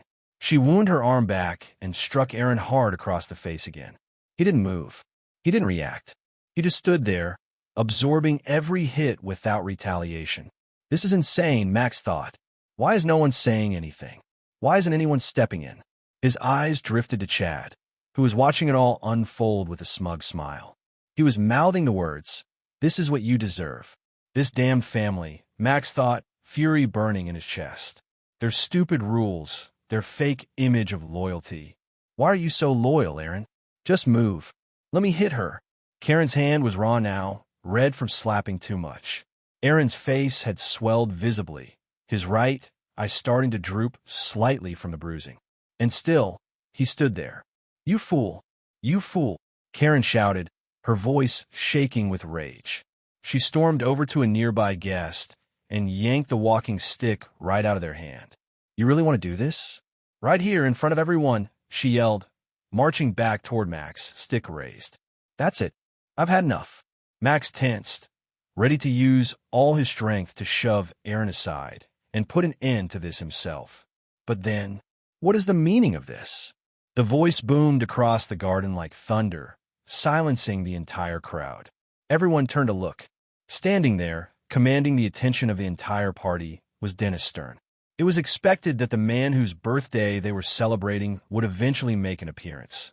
Everyone had been prepared to offer their praise, present their gifts, and show respect to one of the most powerful men in the world. But instead of entering to applause and admiration, Dennis Stern walked straight into chaos. All attention had been pulled away from the celebration and toward one specific scene. And now, the man of the hour had arrived to witness the mess firsthand. Father! Karen gasped. Her hands were trembling as she immediately dropped the walking stick she'd been holding. She lowered her head, staring at the ground, too shaken to even think about picking it up. Of all days, this is the one you choose to cause a scene? Dennis said, his voice cold and controlled. You're disrupting a celebration, my birthday. You all better have a damn good explanation for what I'm seeing right now. His eyes moved slowly, taking in the full picture. Aaron, bloodied and bruised. Karen, visibly shaken. Chad back on his feet, face swollen and red. And then there was Max. Of all people, Dennis hadn't expected him to be in the middle of it all. Grandfather, Chad called out, lifting his head. I'm so sorry for everything that's happened. Please, let me explain. One of the waiters accidentally spilled champagne all over Max, and I guess it must have pushed him over the edge. For some reason, he thought I was behind it, and out of nowhere, he just punched me right in the face. My mother, of course, couldn't let that slide, so she stepped in to put him in his place. Then Aaron got involved, and things just spiraled out of control. All of this, everything you're seeing, it all started because Max lost his mind. From the crowd's perspective, Chad's version of the story made a lot of sense. No one had seen him deliberately trip the waiter, and they definitely hadn't witnessed the 2 times earlier when Chad purposely bumped into Max. And since hardly anyone even knew Max was a Stern, or knew his name, for that matter, he figured they probably didn't have a clue there was an inheritance competition happening behind the scenes. Dennis didn't say a word at first. He simply walked forward, slow and deliberate, stopping right in front of Max. He stared him straight in the eye. Why haven't you said anything? He asked. Are you not going to defend yourself? Defend myself? Max repeated, his voice calm but unwavering. Yeah, I hit him. That part's true. But does the reason really matter? Why should I explain myself? I did what I did because I chose to. I'm fully aware my actions come with consequences, but I take responsibility for them. I control my own body, my own choices. And even if you were standing in front of me when it happened, I'd do it again. Dennis lowered his gaze to the ground. Some guests thought it was because he was trying to contain his fury. Others assumed it was disappointment, head bowed in shame over his family turning a birthday party into a battleground. But in truth, he was hiding a grin. I don't know what happened to you, Max Stern, but this fire in you, I like it. So many of my children and grandchildren come running to me, begging to fix their problems, asking me to play judge in the middle of their messes. But you didn't flinch. You took a stand. You were never a fighter before, but now, maybe, you're the first real fighter in the Stern family. Dennis suddenly lifted his arms, his voice booming. Let's not let this little drama ruin a grand celebration, he declared. It's a birthday, we celebrate. As for the rest of you, clean up this mess and pretend like none of it ever happened. Karen and Chad looked furious, but there was nothing they could do. A decision had been made, and in front of all these guests, defiance wasn't an option. So, with forced bows and bitter expressions, they turned and walked away, rejoining the party as if nothing had happened. Aaron, go patch yourself up, Dennis said. And Max, go change your clothes. You look like you fell into a fountain. He paused, then added with a subtle smile, I hope we get to see more of each other, Max. You seem to be maturing a bit, now that you've grown older. With that, Dennis walked off, and Max and Aaron made their way back toward the house. I figured as much, Max thought. Dennis carries himself like a mob boss. Controlled, powerful. There's a line you don't cross, and he makes sure you know it. But out of everyone in this family, I think I understand him better than the rest. Because I've built an empire before, too. Glancing to his right, Max noticed Aaron walking beside him, two rolled-up tissues stuffed in his nose to stop the bleeding. Max shook his head, thinking back on everything that had just happened. I don't know how much they're paying you to protect me, Max said. But I know one thing, it's not enough. He paused. And I don't fully agree with what you did, but thank you. Max walked a little faster, heading inside. He didn't see it, but for the first time, the ever-stern Aaron had a small smile on his face. The party for his grandfather continued on, and eventually, Max and Aaron returned, now dressed in clean clothes. Not a single guest approached them after the earlier incident, and honestly, Max preferred it that way. It gave him space to enjoy the food in peace, and more importantly, to think. He needed to figure out his next move, how to navigate this family, how to recover from what had just happened. But before anything else, Max needed to understand what it truly meant to live as a Stern. And more importantly, what kind of life Max Stern had been living before he showed up in this body. Once the party came to a close, Max and Aaron left the estate quietly. But for others, the evening was far from over. Back inside the manor, Dennis Stern was seated in a meeting room surrounded by several board members, each one spaced out around a long, polished table. Judging by the atmosphere, they were in the middle of discussing something serious. You're spineless. All of you spineless. Dennis roared, slamming his hand on the table. Not one of you can make a real decision. None of you can think outside the box. You all give me the same lazy answers. Cut employees, buy out competitors before they grow. He looked around the room, disappointment burning in his eyes. If any of you were in my seat, the Stern Empire would have crumbled long ago. Dennis leaned back in his chair, rubbing his hand across his face. He could see the nervous expressions on the executives seated around the table, each one avoiding eye contact, waiting for the tension to pass. Why can't I stop thinking about what Max said today? Dennis thought. Why couldn't just one of these men be like him? But Max, he's still too young, and he hasn't done anything yet. Not really. He hasn't even touched a single penny of the money I gave him. He's not ready. I've had enough of all of you. Go home for the day, Dennis said, waving them off with a tired voice. The executives didn't hesitate. They stood up quickly, shuffling out of the room one by one. You should have rested, Fred said gently, staying behind. Like you said, it's a celebration today. It's just another day, Dennis replied, voice low. There's no difference between today and any other. The only difference is that I'm running out of time. Just then, there was a knock at the large double doors. Fred walked over and cracked one open, exchanging a few quiet greetings with whoever was on the other side. He turned back to Dennis. Sir, the representative from the White Tiger is here to see you. With the party finally over and the night sky stretching overhead, Max found himself back in the same car they'd arrived in.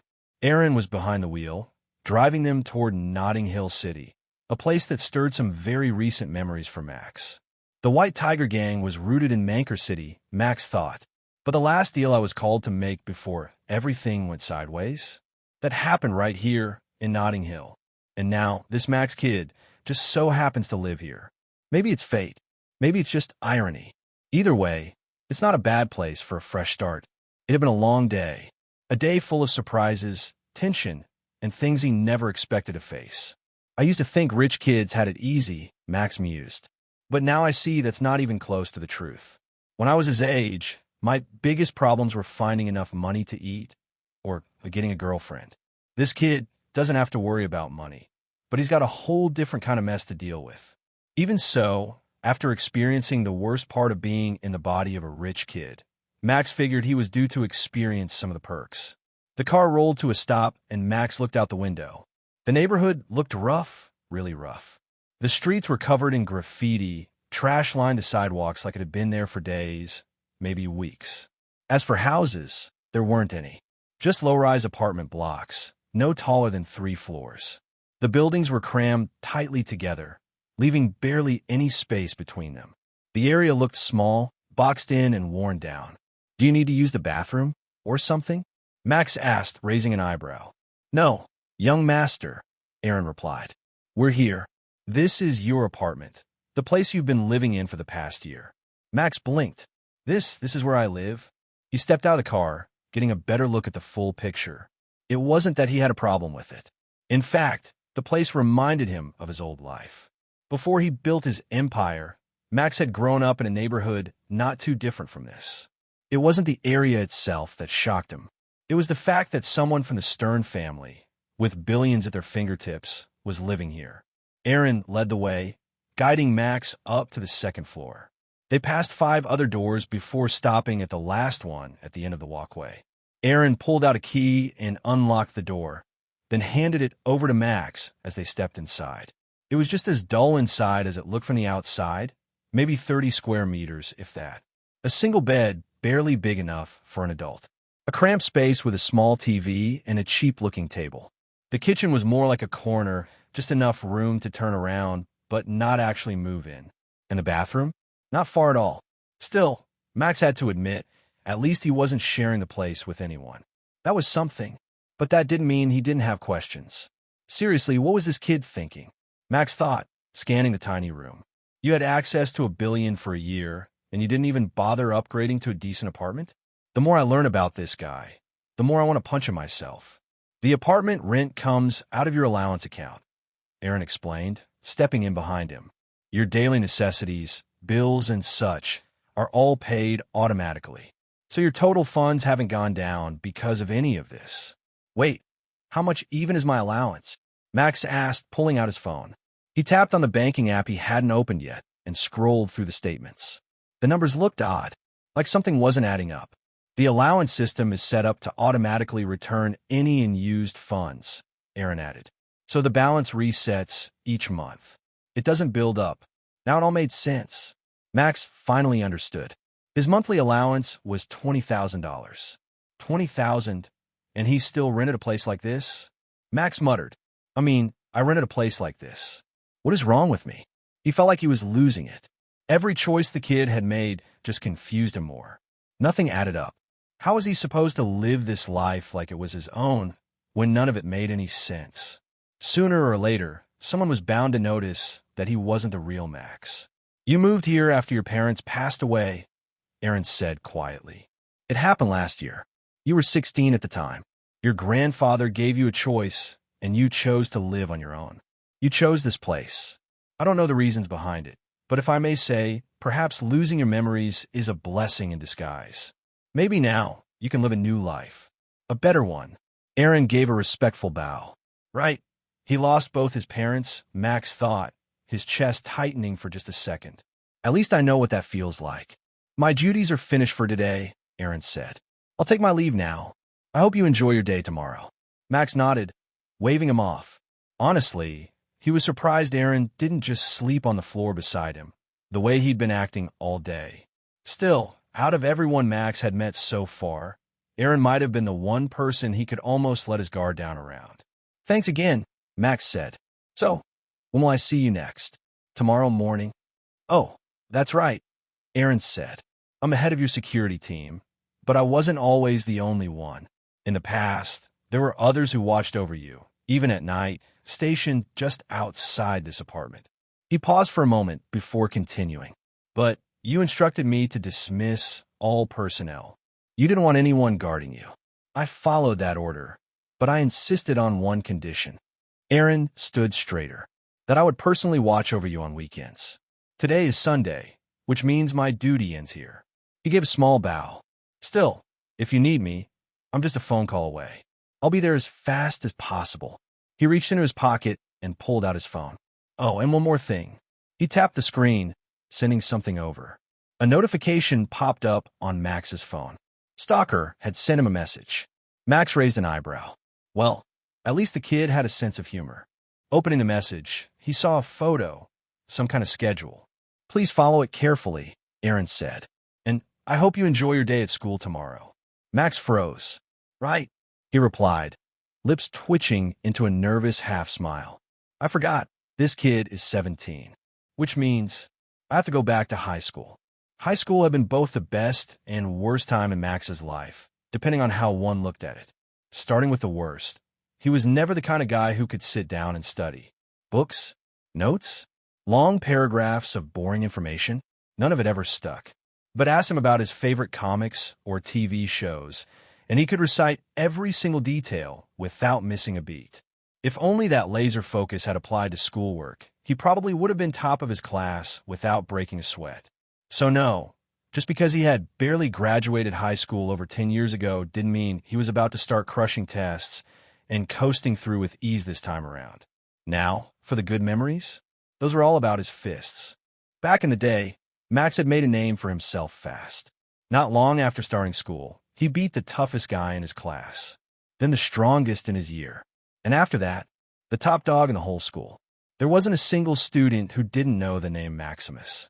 Eventually, he even started challenging fighters from other schools in the area, and by the end of it all, he was the undisputed top dog across the city.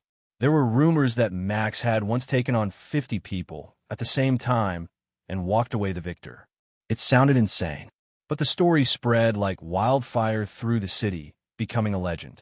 They weren't rumors, Max thought with a smirk, but it's probably a good thing no one remembers what happened afterward.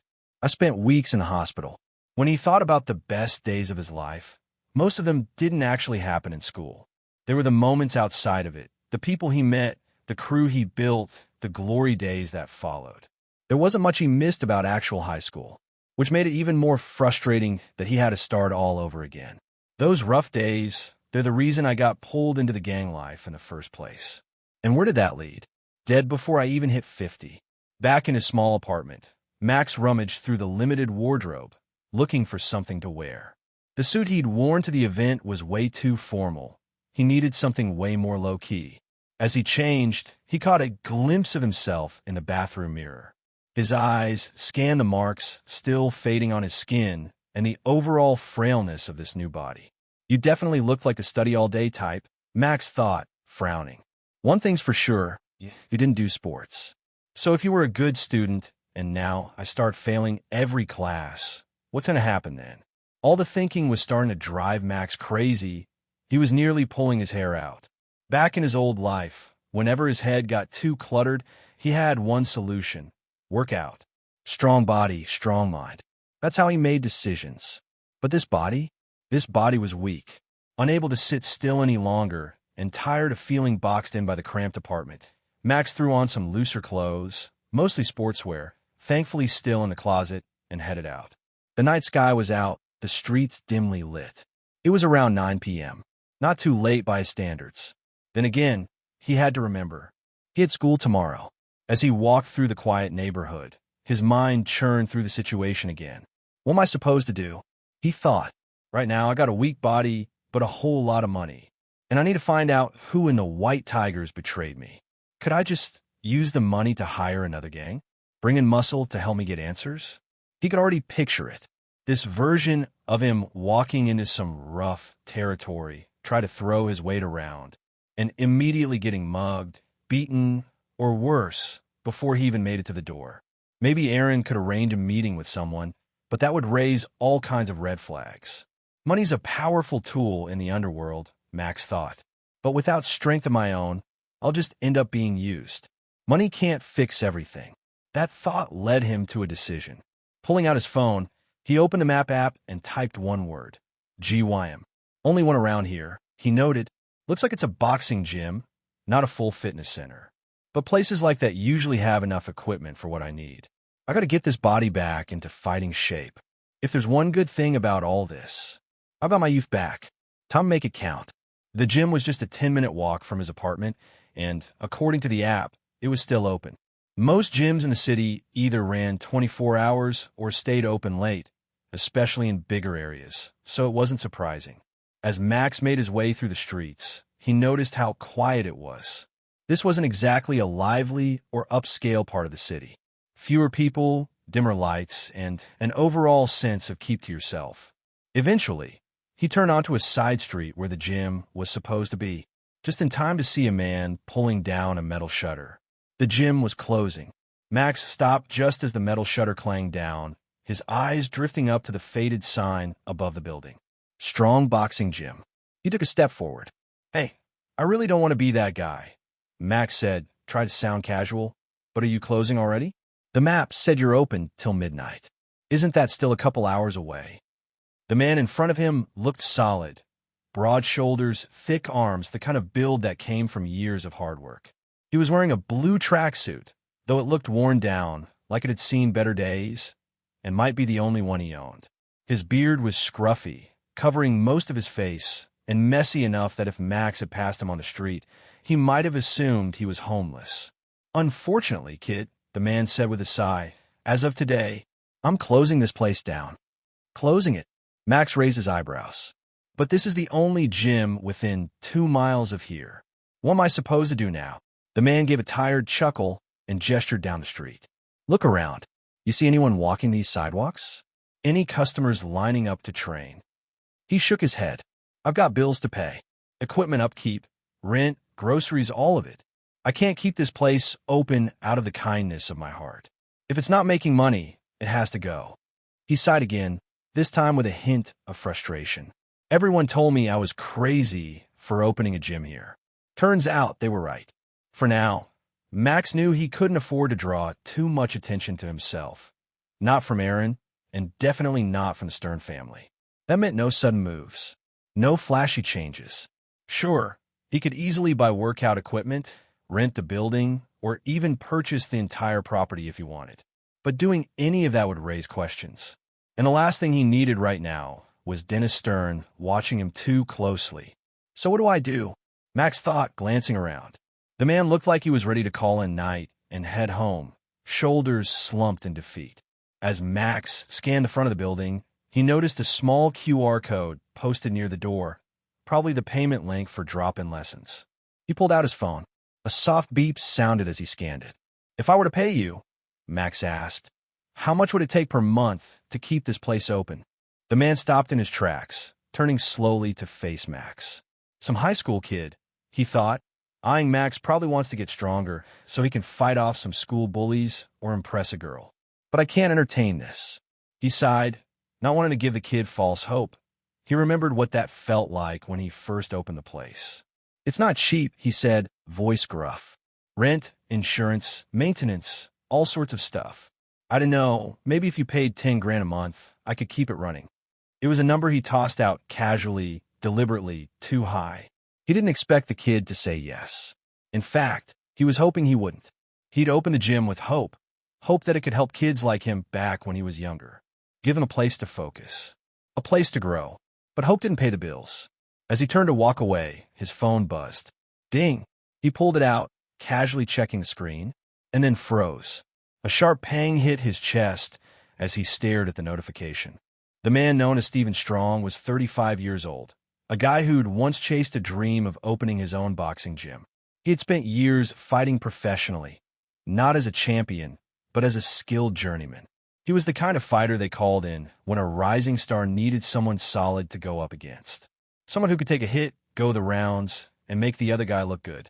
That was Stephen's role, until it all came to a stop. A semi-detached retina in one eye ended his career for good. But truthfully, Stephen had always known he wasn't destined to be a world champion. He didn't have the hype, the backing, or the flash. So when the injury happened, it didn't break him. He had a plan. With the little money he'd managed to save, he set out to build something real. A place of his own. A gym. The truth about boxing, at least for those not sitting at the top, it didn't pay big. Most fighters barely made enough to get by. So Stephen couldn't afford a fancy location downtown or a flashy setup with neon signs. Instead, he opened his gym on the outskirts of the city, in a neighborhood most people didn't look twice at. It was a rough neighborhood, but that never bothered Stephen. In fact, that's why he chose it.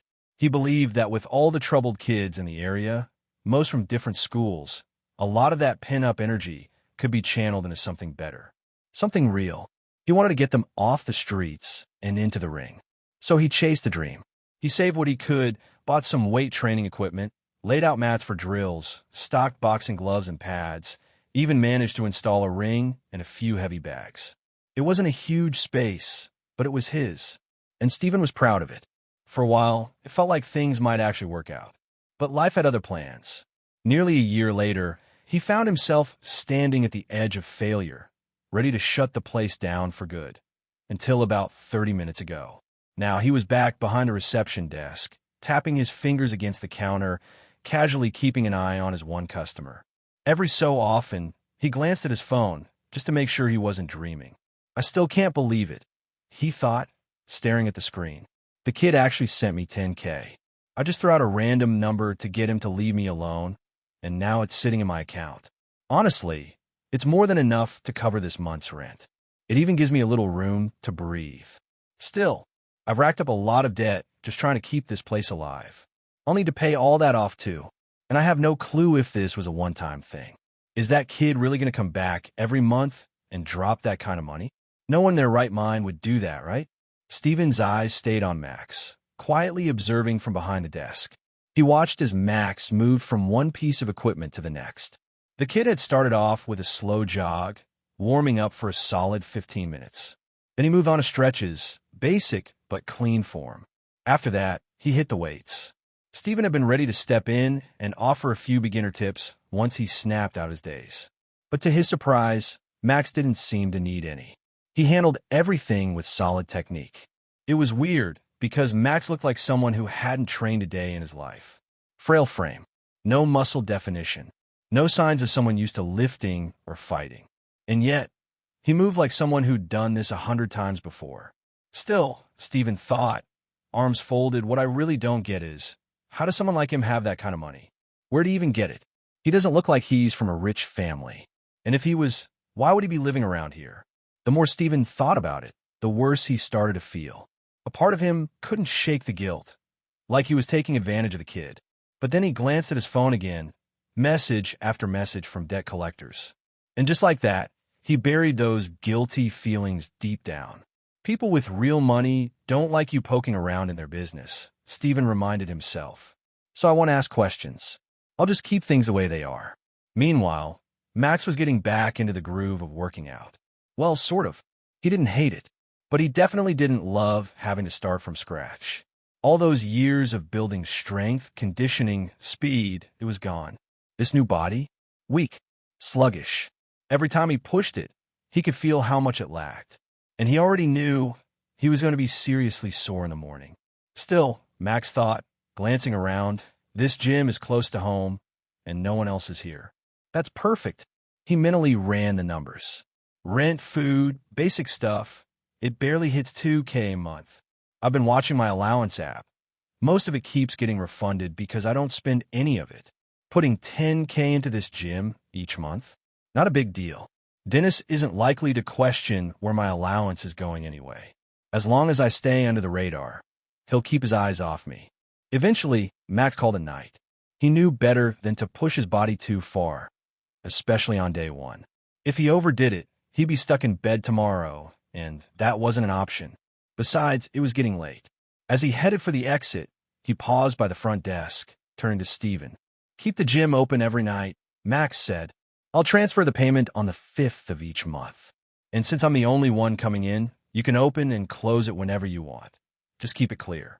I'll message you before I show up. That cool with you? Steven practically lit up. He started rubbing his hands together like he'd just hit the jackpot. Yes, sir, he said enthusiastically. Anything you need, any time of day, you call, and I'll be there. Max gave him a wary look. Great, he thought. Do I have another errand situation on my hands? Still, he let it slide and headed home. He'd taken a quick shower at the gym. It was actually bigger and cleaner than the one in his apartment. When he finally got back, Max peeled off his clothes and was ready to crash. But as he pulled the quilt back to slide into bed, he noticed something sitting right on top of it. A laptop? Max raised an eyebrow as he picked it up, flipping it over. Nothing on the outside. No stickers, no markings. Just a plain, black laptop. Weird place to leave it, he thought, glancing at the bed. Under the quilt? Then again, there's not exactly a lot of storage space in here. He placed it down on the small table next to his bed, sat cross-legged on the floor, and opened it. No password, no facial recognition. That alone fell off, especially in this day and age. Guest security wasn't a priority, he thought as the desktop booted up. He opened the internet browser and began typing. Let's see what the local news has to say. A few minutes of scrolling later, he leaned back. No reports. No articles.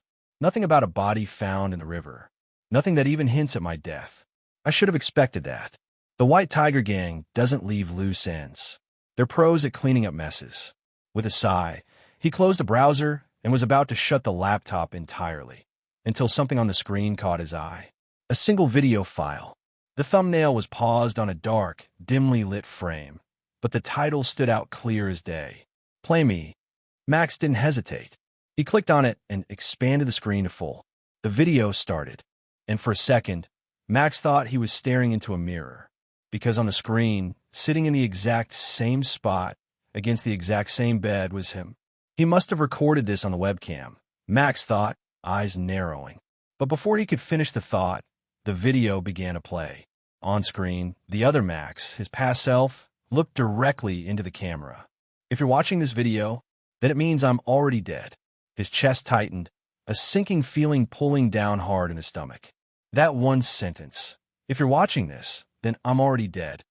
It was already too much to take in. He's really gone, Max thought, staring at the frozen image of himself on screen. Is this what I think it is? The kid ended up in the hospital. His body was covered in bruises. Am I about to watch a suicide note? The idea unsettled him more than he expected. And if that was the case, would the hospital really have just discharged him like nothing happened? Still, the truth was impossible to ignore. The real Max Stern was gone, and somehow, he'd taken his place. He took a deep breath.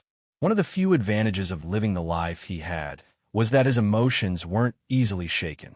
If he was going to take over this life, play the part of Max Stern, he needed to understand who the kid really was. Without hesitation, he clicked play, embraced himself. My life, the Max on screen said, voice already breaking.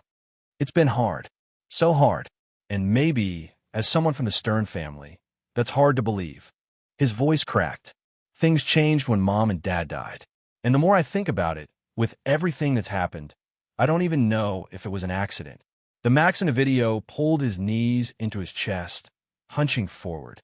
He rocked gently, like he was trying to find some small, familiar comfort in the middle of his pain. Eventually, the Max on screen wiped his tears away. His expression changed. There was still pain in his eyes, but now there was something else behind it. A spark. But I can't give up, he said, voice steadier. I won't. That's why. I'm going to fight back in my own way. He looked straight into the camera. The reason I'm making this video is so that if someone finds it, they'll know. Max Stern, didn't kill myself. Max blinked at the screen, surprised. He hadn't expected that. And judging by the look in the kid's eyes, it wasn't fake. This was real, raw. The face of someone who had been pushed too far for too long and had finally decided to fight back. And where did it get him? Max thought, jaw tightening. In a hospital bed, with bruises all over his body. The Max on screen let out a heavy sigh before continuing. There are people who've made my life miserable. Every one of them has hurt me in their own way. And I swear I'm going to get back at them. All of them.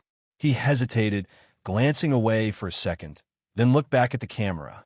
But if this video ever gets out, I don't know which one of them will see it. And I'm sure somehow they'll twist this too. Use it against me. Or worse, use it to go after the people I care about. That's why I'm recording this. Not just to vent, but to find the truth. To finish what I couldn't. His eyes narrowed. All of these people hurt me in some way, but one of them killed me. Max was making a mental note of everything being said. It was obvious this video had been made for someone. But who? A friend? A family member?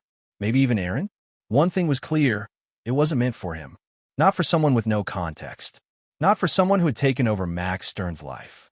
I should probably ask Aaron what really happened, Max thought. He hasn't said much about it, and I never pushed. Maybe there's a reason. Still, judging by how he acted today, I doubt he's involved. On screen, the boy's voice cut through Max's thoughts. Remember the following names. Max immediately pulled out his phone and started jotting them down. There was no way he'd remember them all otherwise. And something about watching this video again just didn't sit right with him. It felt too personal. One by one, the names were listed. And then, after the last one, silence. "I'm sorry for putting all of this on your shoulders," the Max in the video said quietly. And just like that, the screen went black. The video was over. Max slowly closed the laptop. It felt like he had just peeked into someone else's soul. Like he'd read a diary that was never meant to be opened. And now, he couldn't unsee it. "So, these are all the people who wronged you, huh?" Max muttered, scanning the list on his phone. "It's a long one. Some of these names don't surprise me, but others? I don't even recognize half of them." He sighed, rubbing the back of his neck. "If I had to guess, maybe I'll meet a few of them at school." His fist clenched tightly. Frustration bubbled up inside him. "But why?" he growled. "Why didn't this idiot say what these people actually did to him?" Max punched the air in front of him, breathing heavily. "How's anyone supposed to help you if they don't even know what happened? No details, no context, just a bunch of names. How is this video supposed to help anyone?" The more he learned about the kid, the more irritated he became. It almost felt like the real Max had wanted to make things difficult. Like he'd purposely left behind a puzzle without giving anyone the pieces. That night was Max's first real sleep in his new body. And it was an experience. His dreams were a wild blur, memories from his past life flashing by in waves. Everything he'd done, every decision that had brought him to the top, and the consequences that came with it. But one thing echoed louder than anything else. The last voice he'd heard before he died, repeating, over and over, until, beep, beep. Max opened his eyes and instantly reached for his phone, shutting off the alarm. For a split second, he half expected to wake up in his old life, in his old body. But the plain, cramped room staring back at him confirmed otherwise. He was still here, still Max Stern, still in this body. As he blinked the sleep out of his eyes, he noticed a couple of notifications. Messages from Stalker. He rolled his eyes and tapped them open. "Just making sure you're up. If you're not feeling well enough to go to school, message me. I'll inform them. In case you forgot, your bag and books are usually stored under your bed." The second message came in right after. "Also, here's the location of your school. I don't know how much you remember or how much I need to explain. Honestly, with how much you've forgotten, I'm surprised you still remember how to speak. Did you forget how to read a map too? Should I send instructions for that as well?" Max stared at the screen. Since the messages were all in text, it was hard to tell if Aaron was being serious or if this was his version of a joke. Does that guy even know how to joke? Max wondered, shaking his head. Max crouched down and looked under the bed, just like the message said. Sure enough, there was a bag, half-zipped and stuffed haphazardly out of sight. He dragged it out and unzipped it the rest of the way, figuring it couldn't hurt to take a quick look inside. Might as well remind myself what school life's actually like, he thought. The first book he pulled out was bright orange, and right on the front, a name was scrawled in permanent marker. Max Smith. Max blinked. That's not his name. Curious, he grabbed the rest of the books and flipped through them one by one. All of them had the same thing written on them. Max Smith. There was no way it was the wrong bag. It had clearly been used by this Max. So why is he going by another name at school? Max thought, narrowing his eyes. Does no one there know he's a Stern? But why keep that a secret? After changing into his school uniform, Max followed the route on his phone, heading toward the school that was about a 15-minute walk, so still close for him. He could have called a cab, but he wanted the time to think.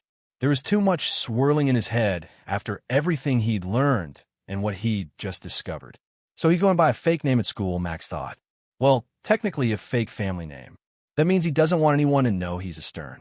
But why? If he's being bullied, wouldn't revealing his last name change everything? People would back off, maybe even suck up to him. The Stern family basically owns half the world. Anyone with a brain would think twice about messing with someone tied to that kind of power. He could understand hiding things from his relatives, especially after meeting them. Most of them seemed ready to use anything they could to get ahead. And as for his grandfather, yeah, to someone like Dennis Stern, struggling would probably be seen as weakness, proof you didn't deserve the family name. But then why not use the money? Why choose to live like this if he didn't have to? The more Max thought about it, the more frustrated he got. He kept scratching his head, trying not to ruin the hair he'd actually put effort into styling. Before he realized it, he'd arrived.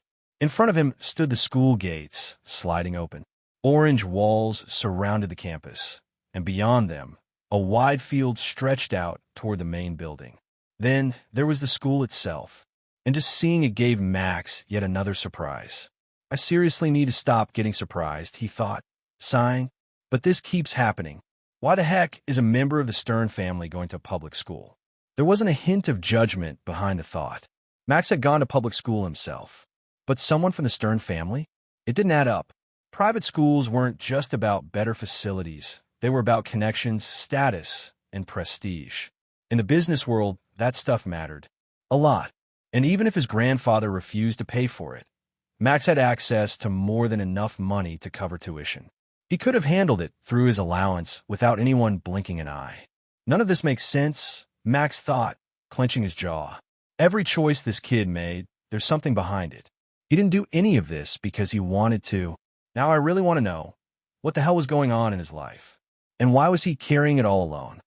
Stepping inside, Max wandered the halls and quickly realized he had no clue where his tutor class was supposed to be.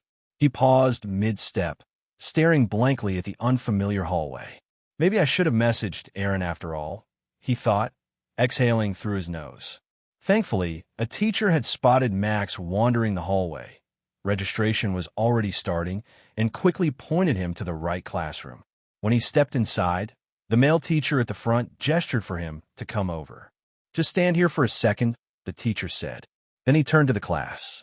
All right, everyone, quiet down. The room settled, kind of. The noise dropped, but the vibe was clear. These students didn't exactly respect the guy in charge. Max glanced around the room, already sizing things up. Considering the school's location, he'd expected a few troublemakers, but this was next level. Not a single student had their uniform on properly. Ties were either missing or lazily dangling halfway down their chests. Shirts were untucked. The girls wore skirts hiked, so high it was like they were trying to make a statement with every step. There were maybe 3 for kids total who actually looked like they were here to study. The rest? Delinquents. This place wasn't what Max had expected at all. Guess I might fit in more than I thought, he mused, folding his arms loosely. As you all know, Max here's been out sick the last few days, the teacher announced. He's still not feeling 100%, so I expect everyone to treat him a little nicer than usual, all right? The class responded with a few lazy groans. Nothing enthusiastic, but no one pushed back either. Max, go ahead and take your seat. Back row, far right, next to Sam, the teacher said, already heading for the door. I just need to grab a few things before we get started. As Max walked down the aisle, he glanced at the students watching him. A few faces were too focused on him, grinning with thinly veiled amusement. He caught some low snickers as he passed by. So that's how it is, Max thought. They're not saying much now, but they're watching. He finally reached the back of the room and slid into his seat next to Sam. The guy was bigger than most of the other students, broad frame, buzzed hair, and a surprisingly warm smile. Max, good to see you back, Sam said, turning slightly in his chair. Yeah, Max replied with a small smile. It's good to be back. I hope things are okay now, Sam added, his tone more genuine than most. So, he did have friends here, Max thought, eyeing him. This guy doesn't seem like a bully. A big friendly giant type, maybe. Before he could say anything else, another voice cut through the room. Hey, Max, aren't you going to say hi to me? When Max turned his head, he saw a square-faced student with jet black hair and a sharp nose walking straight toward him. There was a swagger in his step, calculated and confident. The students behind him are watching everything, Max noticed. Is he the top dog in this class, or something? The guy definitely had that cocky, self-important vibe. All right, first day back. Play it smart, Max told himself. No sudden moves. Without warning, the student snatched a book off Sam's desk and casually started tapping it against Max's head. What's with this ridiculous hairstyle? He said, smirking. You think you've changed or something? Is that why you didn't greet me today? He leaned in closer. Looks like I haven't trained my little pet properly. Then whack. He smacked the book against Max's head. Again and again, harder with each word. I guess. Whack. I need to make you. Whack. Remember your lesson. Whack. With that, he finally pulled the book back and stared down at Max like he was waiting for a reaction. Remember, When you walk in every day, you say, "Good morning, Master Co." Max's jaw clenched. Master Co. His heart thumped hard in his chest. That's one of the names from the video. One of the people who pushed Max this far. So this guy's on the list. Looks like I've found one of the reasons the real Max cracked. He didn't show it, but inside, he was already taking notes. Yeah, I'm definitely going to keep an eye on him. I need to play along, if I'm going to find out the truth. Max forced the words out through gritted teeth. Good morning, Master Co. Just saying it made his stomach twist. Better. Co smirked, clearly satisfied. You'd better be a good pet, Max, if you want a peaceful life at this school. With that, Co turned and strutted back to his seat like he owned the place. Max didn't move. He just sat there, jaw clenched and fist-balled, so tight his knuckles had gone white. I have to blend in, he reminded himself. There are more names on that list. I need to figure out why Max's life was like this, why he ended up so broken. But no matter how many times he told himself to stay calm, he wasn't sure how much longer he could keep the anger from boiling over. The white tiger wasn't used to getting treated like this. The first classes of the day had started, and Max was already bored out of his mind. Way more than he remembered school ever being. Maybe back then, he'd only held on to the good memories. Or maybe now, with everything he knew and had experienced, it was impossible not to see how useless most of this stuff really was. Every formula, every dated history fact, none of it had helped him in his actual life. And now, sitting in a classroom again, it all felt even more pointless. Especially for this Max Stern, who had more money at his fingertips than most people would see in a lifetime. It made all of this feel like a complete waste of time. So instead, Max redirected his focus. Forget the schoolwork. The only thing I'm going to focus on is figuring out the truth about the real Max Stern. It's the least I can do for him, for using his body, for taking over his life. If I can understand what happened to him, fix the mess he was stuck in, maybe then I'll know how to move forward. And when I've figured out how to be him, I'll figure out how to bring down the white tigers too. But as the day went on, Max realized something else. The lessons weren't just boring. They were loud, because every single class came with a side of chaos. And the worst part? Max and Sam were the only ones consistently getting targeted. Someone was always whispering their names, chucking stuff at them when the teacher wasn't looking, or shooting them smug grins from across the room. It was subtle at first, but it was constant. And Max was starting to see just how deep this went. Throughout the morning, it was nonstop. Multiple attempts were made to trip Max as he moved between classes. Thumbtacks were waiting on his chair more than once. His books kept getting slapped off his desk and stomped on. It wasn't subtle. It was targeted. And it was all coming from three people, Co, and his ever-present shadows, Joe and M.O. I swear, did those three team up just because their names rhyme? What is this, the bargain bin version of the Power Rangers? Max thought bitterly. Out of the trio, though, only KO's name had shown up on the list. Still, if these two follow him around like this, there's a chance they're involved in more than just playground bullying. Eventually, the bell rang after third period, finally signaling the start of lunch. Max stood up, grabbing his bag, and Sam did the same beside him. He was glad Sam was there. It sucked that the guy was being bullied too, but it gave Max someone to mirror, someone who knew how to play this twisted little game. That was, until Co strolled in with his two loyal henchmen flanking him. Attention, you two, Co snapped. Sam straightened up instantly, and Max followed his lead, jaw tight. Co smirked like he owned the room. Since someone forgot to greet me properly this morning, he said, eyes on Max, I think it's time you both got reminded of your place. His grin widened. So for lunch, you're going to be my personal servants. Go to the cafeteria, get our food, and make sure we get the best seats. Got it. Fetch their food? Max thought, his jaw tightening. This new generation of punks, they're worse than the delinquents from my time. Come on, Co barked. Without warning, he drove his foot into Sam's stomach. The bigger boy doubled over, clutching his gut, and stumbled out of the classroom. Max quickly followed after him.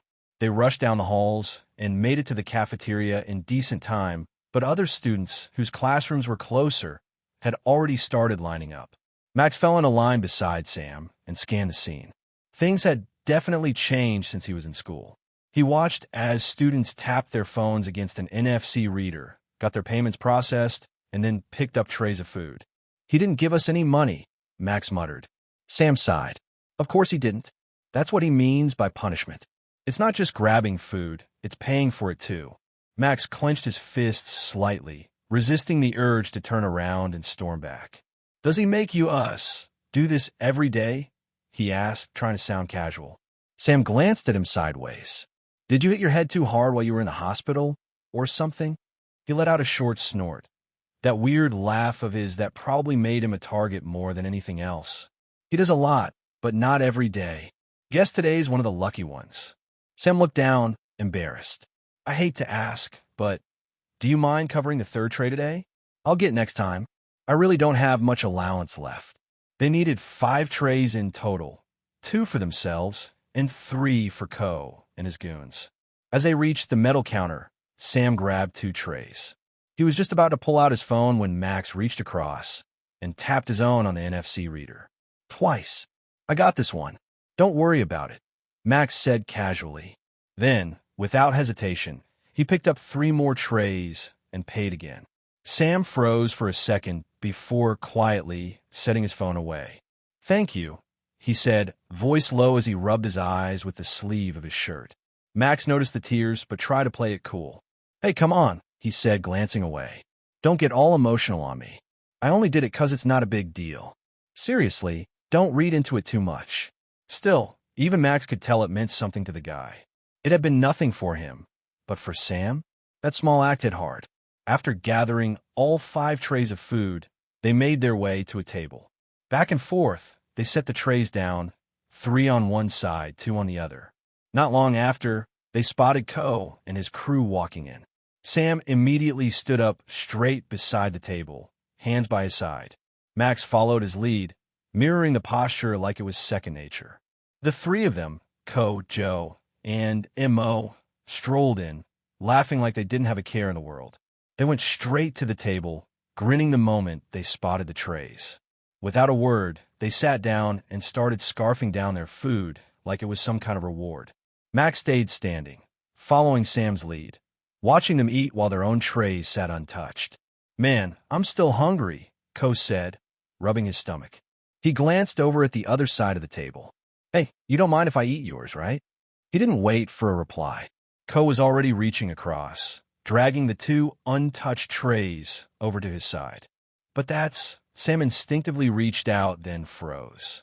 He stopped himself from saying what he really wanted to. Instead, he tried a different approach. "If you eat that, what are we supposed to eat? We don't have money to buy more." His voice cracked a little, not from fear but frustration. More than anything, Max could tell, Sam didn't want Ko to take the food Max had paid for. If it had been his own money, Sam might have just let it go. But this felt different. Ko rolled his eyes and smirked. "What's the problem, Piggy? You look like you've already had enough. I'm doing you a favor, honestly." Sam lowered his head and looked away. Didn't argue. Didn't fight. Just went quiet. "Damn it," Ko snapped, tossing his fork down. "Now you've ruined my appetite." With a single shove, he sent the tray sliding off the table. It clattered to the floor, food splattering across the tiles. "If you're really that hungry," Ko sneered, "why don't you eat it off the floor like the pig you are?" He laughed, and so did his 2 lackeys as they stood up and casually walked out of the cafeteria, their trays half finished, their mess left behind.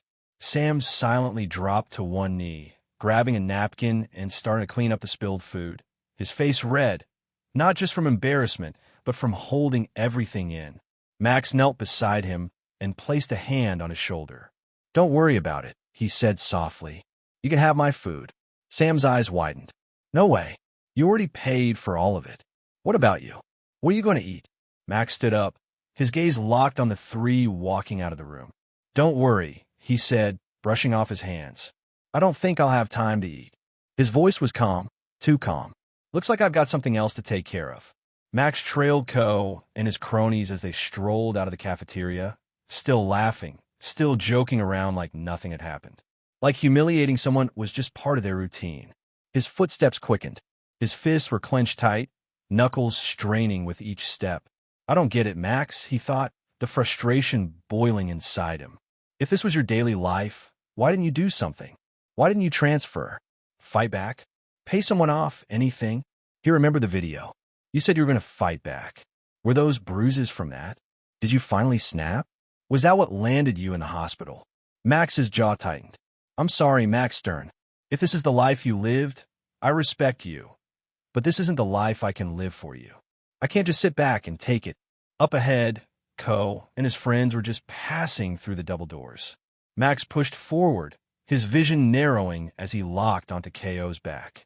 Closer. His hand shot out, ready to grab him, but just as his fingers brushed Ko's shoulder, someone grabbed his wrist from behind. Firm, stopping him cold. He felt himself yanked backward. Then, before he could react, he was pulled into one of the nearby classrooms. Empty. The door slammed shut behind them. All Max could see at first was the back of a girl's head, her long hair swaying slightly as she let go of his arm with a sharp flick. That hair, she looks familiar. She turned around, arms crossed tightly across her chest, eyebrows furrowed. What the hell was that back there? She demanded. And the moment Max saw her face, it all clicked. Sherry Kurtz. The name hit him like a cold splash of water. Right. Aaron told me about her, my ex-fiancée, from a wealthy family that's now crumbling. She was at the Stern party too. Guess things really are bad if she ended up in this school. What are you talking about? Max asked, keeping his tone calm. I'm talking about whatever you were just about to do in the hallway, Sherry said. You think confronting Ko is going to fix anything? Her glare sharpened. If you go up against him, all you're going to do is get humiliated. Again. And when that happens, it reflects on me too. Is it? Max replied, raising an eyebrow. Far as I know, the two of us don't have a relationship anymore. At that, Sherry turned her head away.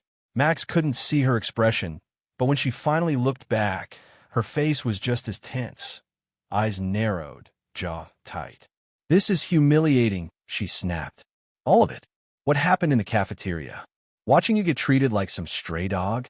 Do you even realize how that reflects on me? She threw her hands up in frustration. I was engaged to you, remember? If that ever got out, if people found out I was connected to this version of you. She cut herself off with a growl, then turned on her heel and stormed out of the room. Max let out a quiet laugh once she was gone. She stopped me because she thought she knew what I was about to do, like she was worried I'd get hurt or something. He shook his head. She has no idea who I really am. Even in this body, I could flatten Ko and his goons without breaking a sweat. Still, something about the way Sherry had acted lingered in his mind. She hadn't seemed like she hated him. Not completely. They went to the same school. She had to know about the fake name. And yet, she hadn't said anything. We were engaged. So how close were we really? She could have been the perfect person to ask about his old life, if only she wasn't such a pain to talk to. Her name wasn't on the video. Not on the list either. Maybe that's a good sign. As Max stepped out of the empty classroom, he realized most of his anger had faded. Charging after Ko and his goons in the hallway would have been reckless. No plan, no backup, and nothing to gain except attention, and that was the last thing he needed right now. There was still only one person from the list he'd identified, and as far as the video hinted, not even the real Max had figured out who was ultimately responsible for everything. One aim down, a bunch to go, and still no clue who the real threat is. He continued walking, trying to clear his thoughts, when suddenly, a girl stepped directly into his path. She had a high ponytail, big, anxious eyes, and a stack of books pressed to her chest. Max, she said softly, glancing nervously over her shoulder. Can we talk? Max blinked. Not good. Not good at all. Another person who knows Max, and I have zero idea who she is. Actually, I'm kind of in a rush. Need to get back to class, he said, trying to sidestep her. And seriously, what is with girls just randomly showing up in my life? Was Max secretly a magnet or something? I'm really worried about you, she said. Max's eyes dropped to the top textbook in her stack, scribbled in neat handwriting across the front. Abby. Okay, name locked in. Now who the hell is Abby? I mean, you ended up in the hospital, Abby said, her voice barely above a whisper. It had to be because of them, right? Things have just been getting worse for you. I saw what happened in the cafeteria. Her words started to shake, her eyes glassy. I'm scared, Max. If they keep pushing you like this, if they push you too far, A tear slipped down her cheek. Max just stared at her for a second. How did the original Max manage this? Despite the crap life he lived, somehow he had a girl like Abby who genuinely cared about him. Were they together? Did they used to be? Did he reject her? Wouldn't Aaron have told me something like that?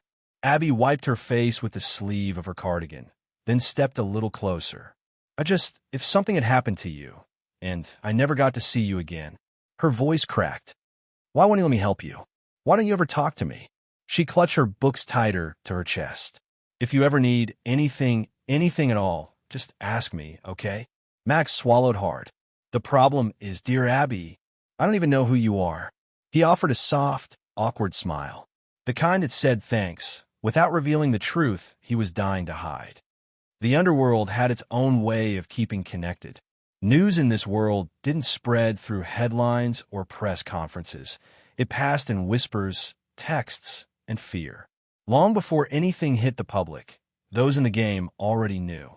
And lately, one piece of news had been echoing through the shadows. The white tiger was dead.